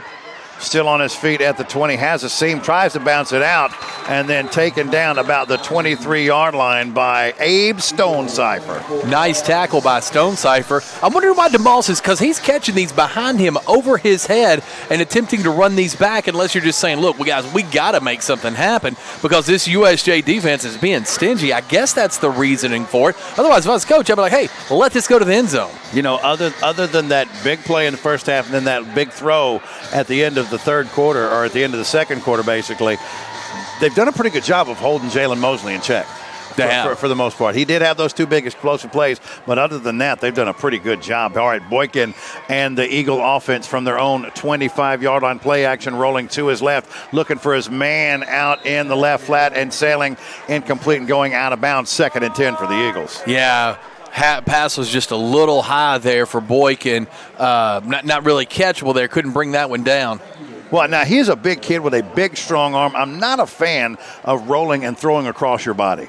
No, that's really, really hard to do. So that left side there for a right-handed, for a right-handed thrower for sure. Tua would have no problem. Did you watch that video of Tua throwing right-handed, by the way? If you flip the screen, it looks different. You know, I'm really proud of him, happy for him as well. He's took a lot of heat, but he's certainly starting off well. Here we go. Boykin with the handoff to Boyd, breaking tackles, continuing to break tackles, and finally taken down at the 29-yard line. That'll be a gain of 5, setting up 3rd and 5 for the Eagles with 1:10 left to go here in the third quarter, and we are under the mercy rule officially. Boyd still playing hard here, moving it down. Do you see why I would be confused right here? Yeah. Because this is the replay, and it's in sync with the clock right now. Yeah. It's wearing me out. Because that's constantly on the clock. You can't watch that. Yeah, for sure. 3rd and about 5. Boykin dropping back, now firing. Intercepted by the Bruins. That's Jace Barksdale at the 20 and taken down about the 11-yard line. Jace Barksdale picking Grant Boykin. That's his first interception, 2nd for the Bruins on the evening. Really nice job by Barksdale here. Good return after he gets the ball, gets him right down. We spot him on the 12-yard line. Everything going Bruin way now. Boy, that's just making it happen, and the Bruins do not have to run another play because the clock is running due to the mercy rule. So we will go to the fourth quarter. The happy to score to report to you with 12 minutes left to play, and this one is your USJ Bruins 52 and Jackson Christian 17 on Worthy Road Studios.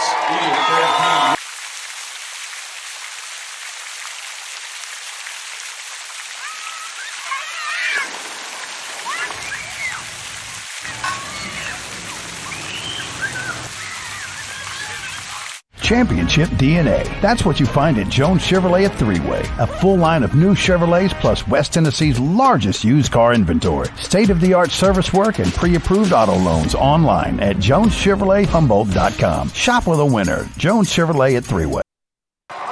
We are now back for the fourth quarter, Chuck Walker, and I'm not going to say anything like, what do the Bruins have to do, though? Because as they're going to win this football game, this has been such an impressive performance by the Bruins, especially in these last two quarters. They've looked amazing. They've absolutely looked amazing. This team right here looks special. You know, sometimes you'll watch, especially in playoff football, you play somebody you don't see very often, maybe every couple of years or something, like, wow, that team looks special. This has that vibe about them right now. Ever since that Union City game, they look like they just, got brand new guys out there. By the way, from the eastern side of the state, Alcoa has fallen tonight to Knox West. Here's Pettigrew going to the end zone for Sane. Did he haul it in? He did. Davis Sane with his first catch of the night. It's a touchdown. It's such a size mismatch at 6'5", and the first-year Bruin gets the touchdown. Well, we do have a flag on the play. Let's see what we've got. What a great job of holding that football. Looking it all the way in, but let's find out what the mustard's all about. We felt like We've got an ineligible man downfield. Dad blast. Here's what I say. So that touchdown will not count, but here's what I say. Go right back to it. If you get the same coverage, reward that young man. He has a couple touchdowns. He's, I think, 3 or 4 touchdowns on the season. So he certainly got his, but the way he has worked, ran his routes, blocked, it's clearly Pettigrew has been the guy. Barksdale's been the guy this year. Spencer's had a big night tonight, but this young man has done nothing but perform all year long, and I love to see kids like that get rewarded, and hopefully he get another crack at a touchdown. I feel like that back pylon toss, though, he's so big, such a big target there, and with Pettigrew putting the touch on it, dropping it in like it came down like manna from the heavens right there in that 6'6" hands of his, yeah, I agree with you. I'd love to see the same play call one more time. And DeMoss is 6'1". Yeah, it's a big dude, but 6'1", it's 5 inches a lot. Yeah, and now he's going to have 88. That's Gavin Reynolds on him. Excuse me, I'll give you the name on it in just a second. But in the backfield, here's Kevin Finch falling forward to the 10-yard line. That was Jack Collins who was in the coverage that time to get it centered to the middle of the field. You wonder if that's what they're setting it up for. Maybe one more crack at it for. I hope so, because that's Davis Sane. Yeah, that's something you're going to need, as the season progresses. As far as this USJ Bruin team goes, that's really hard to defend. And when they get to working together, we've seen it just about every game, at least every other game. But we see it in games like it's Hardin County, Union City, obviously Jackson Christian, some of USJ's tougher opponents. That's a nice trick to have in the bag. So is that, Chuck? Is that second? Second down. Second about 9-ish. 9 for the Bruins. They can get the first down. Here's Finch straight up the gut, dragging Eagles, and finally coming to rest about the 7-yard line. That'll set up third and about 6, if you will, for the Eagles. For the Bruins. A hard run in there by Finch. I'd love to see the total stat sheet. Where's my man from Liberty that keeps the stats? Lawrence of Arabia. Yeah, Lawrence of Arabia would have these stats tonight, all up in our grill. Man. But, it feels to me 170-ish. I think that's probably about right. Happy to report to you right now the Deer at the end of the third, leading Dobie 35-21. And the who cares game of the night. Not true. No one cares. No one here cares. You don't even care. You don't even count. No. I don't count. Wow. Here we go. Third down for the Bruins. 3 wide receiver set. Twins to the left. Here's that option pitch. The ball is on the ground. This play was blown dead, though. I don't think this play is going to count.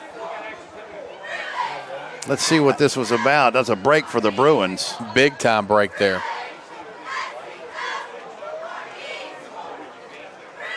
Let's see what this is going to be.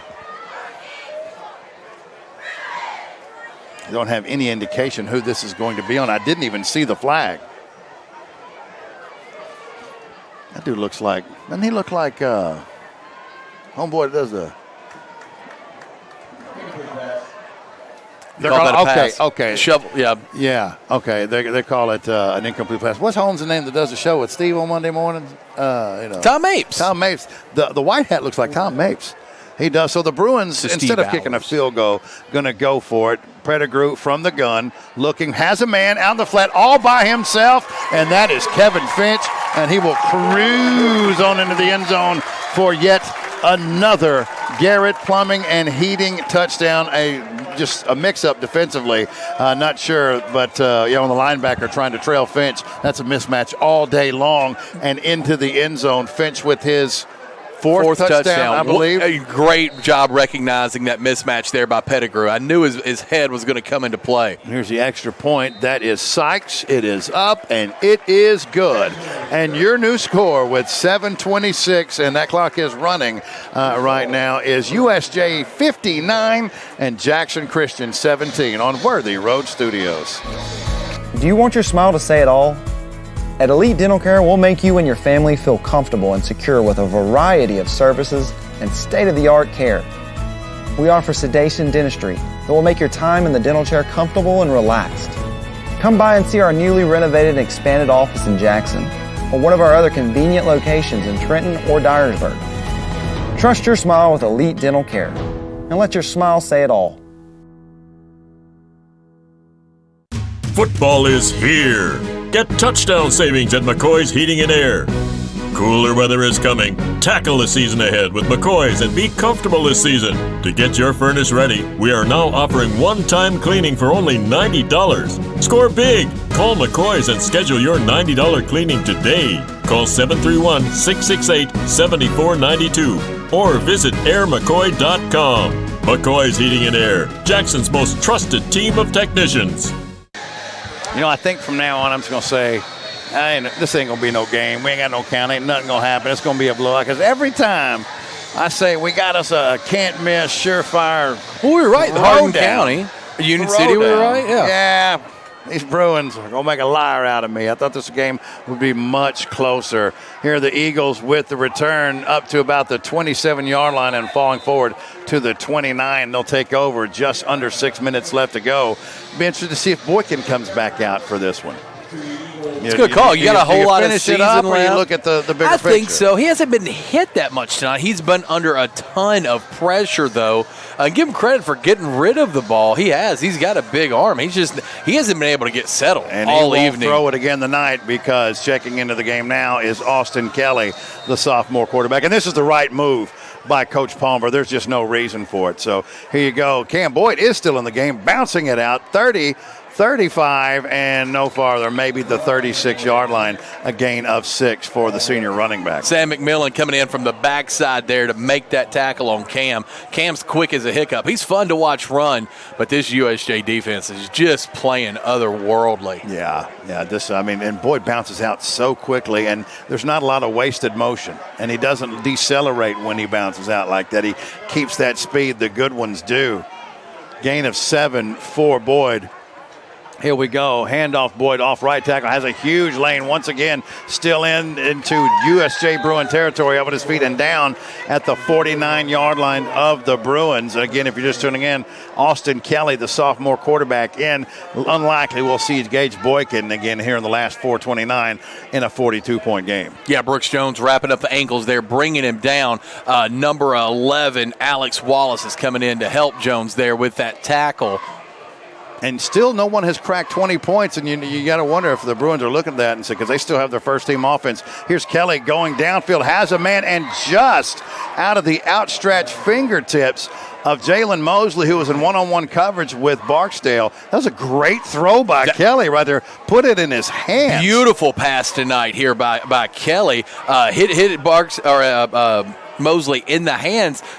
Just unable to bring this one up, but it's almost right there. I mean, it would have been a tough catch, but it was catchable. It's hard to throw it much better than that, though. Yeah, you don't want to throw it any shorter. By the sophomore. Here's Boyd up the middle, finds a little crease, and still on his feet. Look at that. Look at this tough young man right there at the sticks. Could be a first down, to be right at it, as we are down to 3.5 minutes left to go in this football game. But, yeah, I was saying this 17, that's what Hardin County scored here. Nobody has even got to 20 with this Bruins team, and if you're going to face their offense and no one has even scratched 20, that's a big concern for the rest of this, not only this region, but this classification, as they're taking a look at what this Bruins team is doing to a very good Jackson Christian team with exactly 3 minutes and 7 seconds left to go. Here's Boyd off of right tackle, cuts it back up inside the 30-yard line. A pickup of about 11 should be good enough for another first down. Yeah, Brooks Jones in on the tackle again now on there. Good hard running by Boyd. He hadn't given up. This Jackson Christian team, they're still running their offense out there. Got a different quarterback in, but Boyd's still running the ball hard. You still see Mosley out there. Timeout on the field. Timeout on the field, and that will stop the clock. And, for our buddy Bryce, remember what we told him that he wasn't going to have a post-game show. We lied. But that's when we didn't have any clue that this game would end up in the mercy rule after it was, what was it after the first quarter? Was it 14-10 or 10-7 Eagles? Something like that, 17-10, something like that. It was right around there. And I'm excited because my wife made chili tonight. And I don't like to eat chili at midnight. I will. I don't like to. So I'd much rather eat it around 9:45. What do you have in it? Meat and a couple of handful of beans, different flavored beans. I'll put some hot sauce in mine. I'll put a couple of diced jalapenos in mine. I'm gonna give you, I've told you this before. I'm not going to put ketchup in it. Just put I'm trying to go to heaven. I'm trying to go to heaven. Your ticket I will get not. There. That is not. That's my ticket to go see the devil. Your cousin. My cousin. We're not cousins. From the Bruin 28-yard line. Kissed. Austin Kelly from the gun. Here's the snap, looking for his man on a wheel route down the left seam, and overshoots his intended target. And that is a big intended target, by the way. That's Daniel Green, the 6'6", 220-pound junior tight end. Yeah, frame. Alex Wallace is 5'10 and a half. I can tell from here. But look at this coverage here. Really good. These defensive backs at USJ, they're all over them. They're just like that meat and jalapeno that's going to be in that chili tonight. It's all over the place. 2nd and 10 for Kelly and the Eagles. Here's a give to Boyd off right tackle. And another nice gain here on 2nd down. Boyd gets to about the 20-yard line. Should be a gain of about 8, 2nd and 2 for the Eagles with exactly 2 minutes left to go in this contest. I don't think I'd have Boyden right now, just in case. Yeah, I mean, there's nothing. You're not going to win this game. You're definitely not going to win the game. But, having said that, the Bruins' first team defense is still out there. Right. They are one to protect that number. They don't want to give up 20. That's got to be what's going on. Minute 45 left to go. Here's Boyd straight up the middle, breaking tackles, and all the way down to the 15. He's fun to watch play football. I really like watching him. He kind of squirts around there. It reminds me of a Maurice Jones-Drew type Dexter McCluster, if you remember him from Ole Miss in Kansas City. Yeah, kind of one of those backs if you're at home, if you're not watching. He had one of the finest runs I've ever seen against Tennessee. Oh, yeah, I remember exactly the one you're talking about. Okay, from the 14, here we go. Kelly rolling, looking back to his right, and now he's going to be taken down. And I do believe that's going to be Christian Melton with the sack. His first sack of the night. It'll be a big loss on the play. Yeah, Melton shot out of a cannon there. He smelled blood in the water, cashed it in. Huge sack. Takes him out of no, they're still, I guess, infield. You're not going to get a field goal down. I don't know what I was saying there. Yeah, I mean, that you're not kicking. If it's 57-59, you're thinking about it. I have no comment for that. 45 seconds left to go. Here is Kelly rolling to his right, firing, and incomplete. Intended for number 24, Lance Rowland, just outside of the arms of his fingertips of his outstretched arms. And let's see. Look at the Bruins sideline. Look at this Bruin crowd. They're going crazy, giving it up for their team. What a performance this was tonight. Rallying around their Bruins. This should be the final play of this football game. Kelly from the gun, 3 wide receiver set, dropping back, looking for his right, going over the middle and intercepted by the Bruins. That's Jace Barksdale. Please take a knee, son. Please. He's still on his feet trying to get to the end zone. It's a stiff arm that'll see him go out of bounds. We're all holding our breath, but we don't need to because the clocks have all hit 0. Barksdale's fine. It's the 3rd pick of the evening for the Bruins, and this game has gone final. Your happy total after 4 quarters of play. Your USJ Bruins 59 and Jackson Christian 17. An absolute dominating performance for your Bruins. We'll take a 4-minute timeout, come back for a short post-game show, and then we'll send it to Bryce Mott back at the studios at Jackson's News Talk 101.5 FM. You're listening to Bruin Football on Worthy Road Studios. This could be a true story. On October 3rd, a 2003 hatchback struck and killed a deer that goes by the name Buck. I know, right? He now has Buck's head proudly displayed on his living room wall. He tells a different story. Shot it. No, he didn't. And to hide his lie, he took his car to Mitchell's Body Shop. No, I didn't. Yes, he did. And lucky for him, they made it look good as new. And as for Buck, the story continues. Brooksy's Barn, locally owned and operated for 40 years in Jackson. Huge Southern buffet at its finest, or choose our drive-through window service. Look over our beautiful lake and enjoy a great meal. Come on by. We are sure you will enjoy our friendly staff and great selection of food that we have, from pork, fish, beef, chicken, not to mention lots of veggies. We also have a fantastic salad bar and a selection of scrumptious desserts. Y'all come. Serving the Jackson area for over 20 years. Carlock Nissan and Carlock Prestige, the name you can count on. Carlock Automotive, Van Drive, Jackson. Downtown is thriving and the Blacksmith Restaurant is leading the pack. From the rustic dining room to the unmatched patio, eating local with family is what we're about. Live local, eat local, relax local. Turn to the experts. Since 1955, Garrett Plumbing and Heating has been the leader in plumbing, heating, and air conditioning service and installation for West Tennessee. A proud supporter of USJ Bruin Athletics, we are your local Carrier Factory authorized dealer. Call Garrett Plumbing and Heating, 668-3339, for all of your plumbing, heating, and air needs.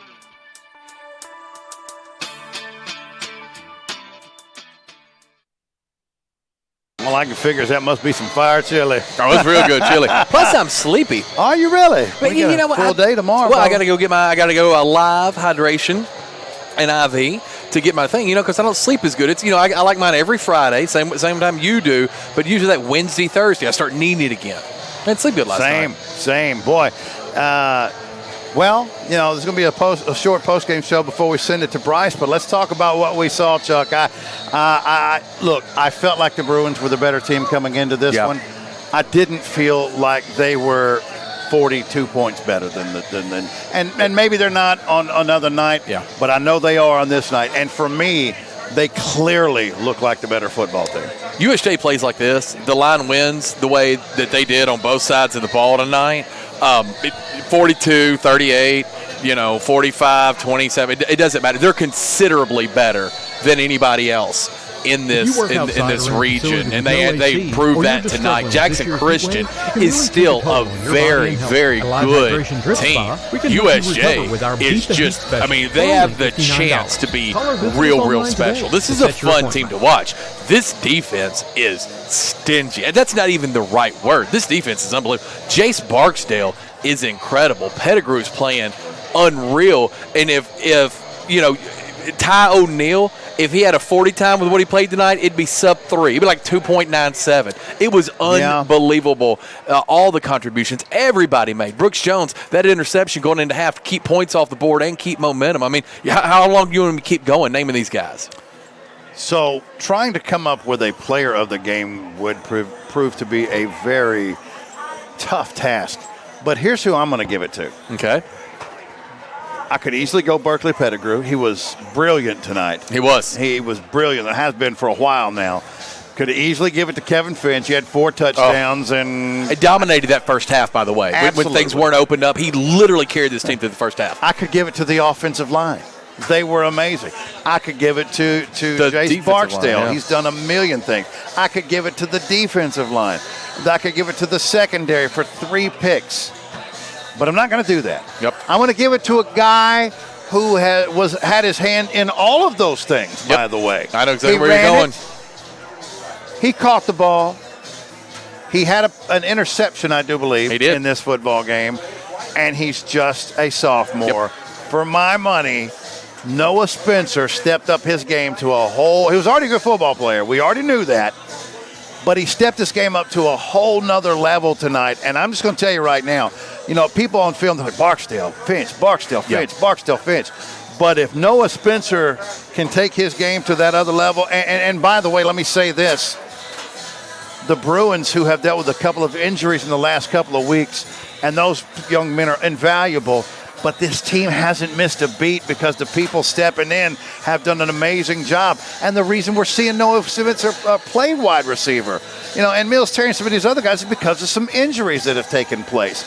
Same thing goes for Christian Melton. Think about the game that he had last week when Parker Barnes went down. Huge sack tonight. Not missing a beat. Now we'll look to see, and hopefully Will Horton's okay. He went down in the fourth quarter of this game and had to be helped off the field, and hopefully he'll be all right because he's been a very integral part of this secondary. But I've got to tell you, Chuck, and the reason I'm so stoked about this team is that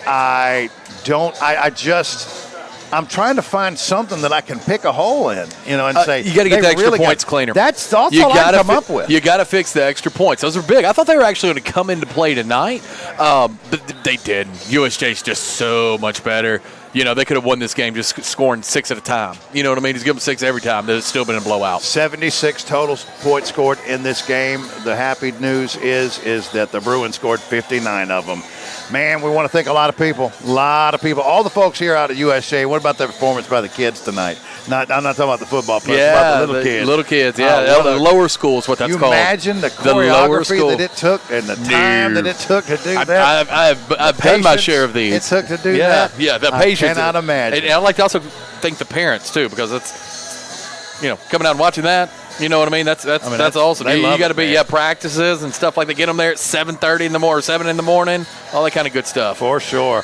Don Rowe, his whole staff here, Coach Strapp and his entire staff, and everybody. Certainly Paul Schulze and the great folks here at Worthy Road Studios.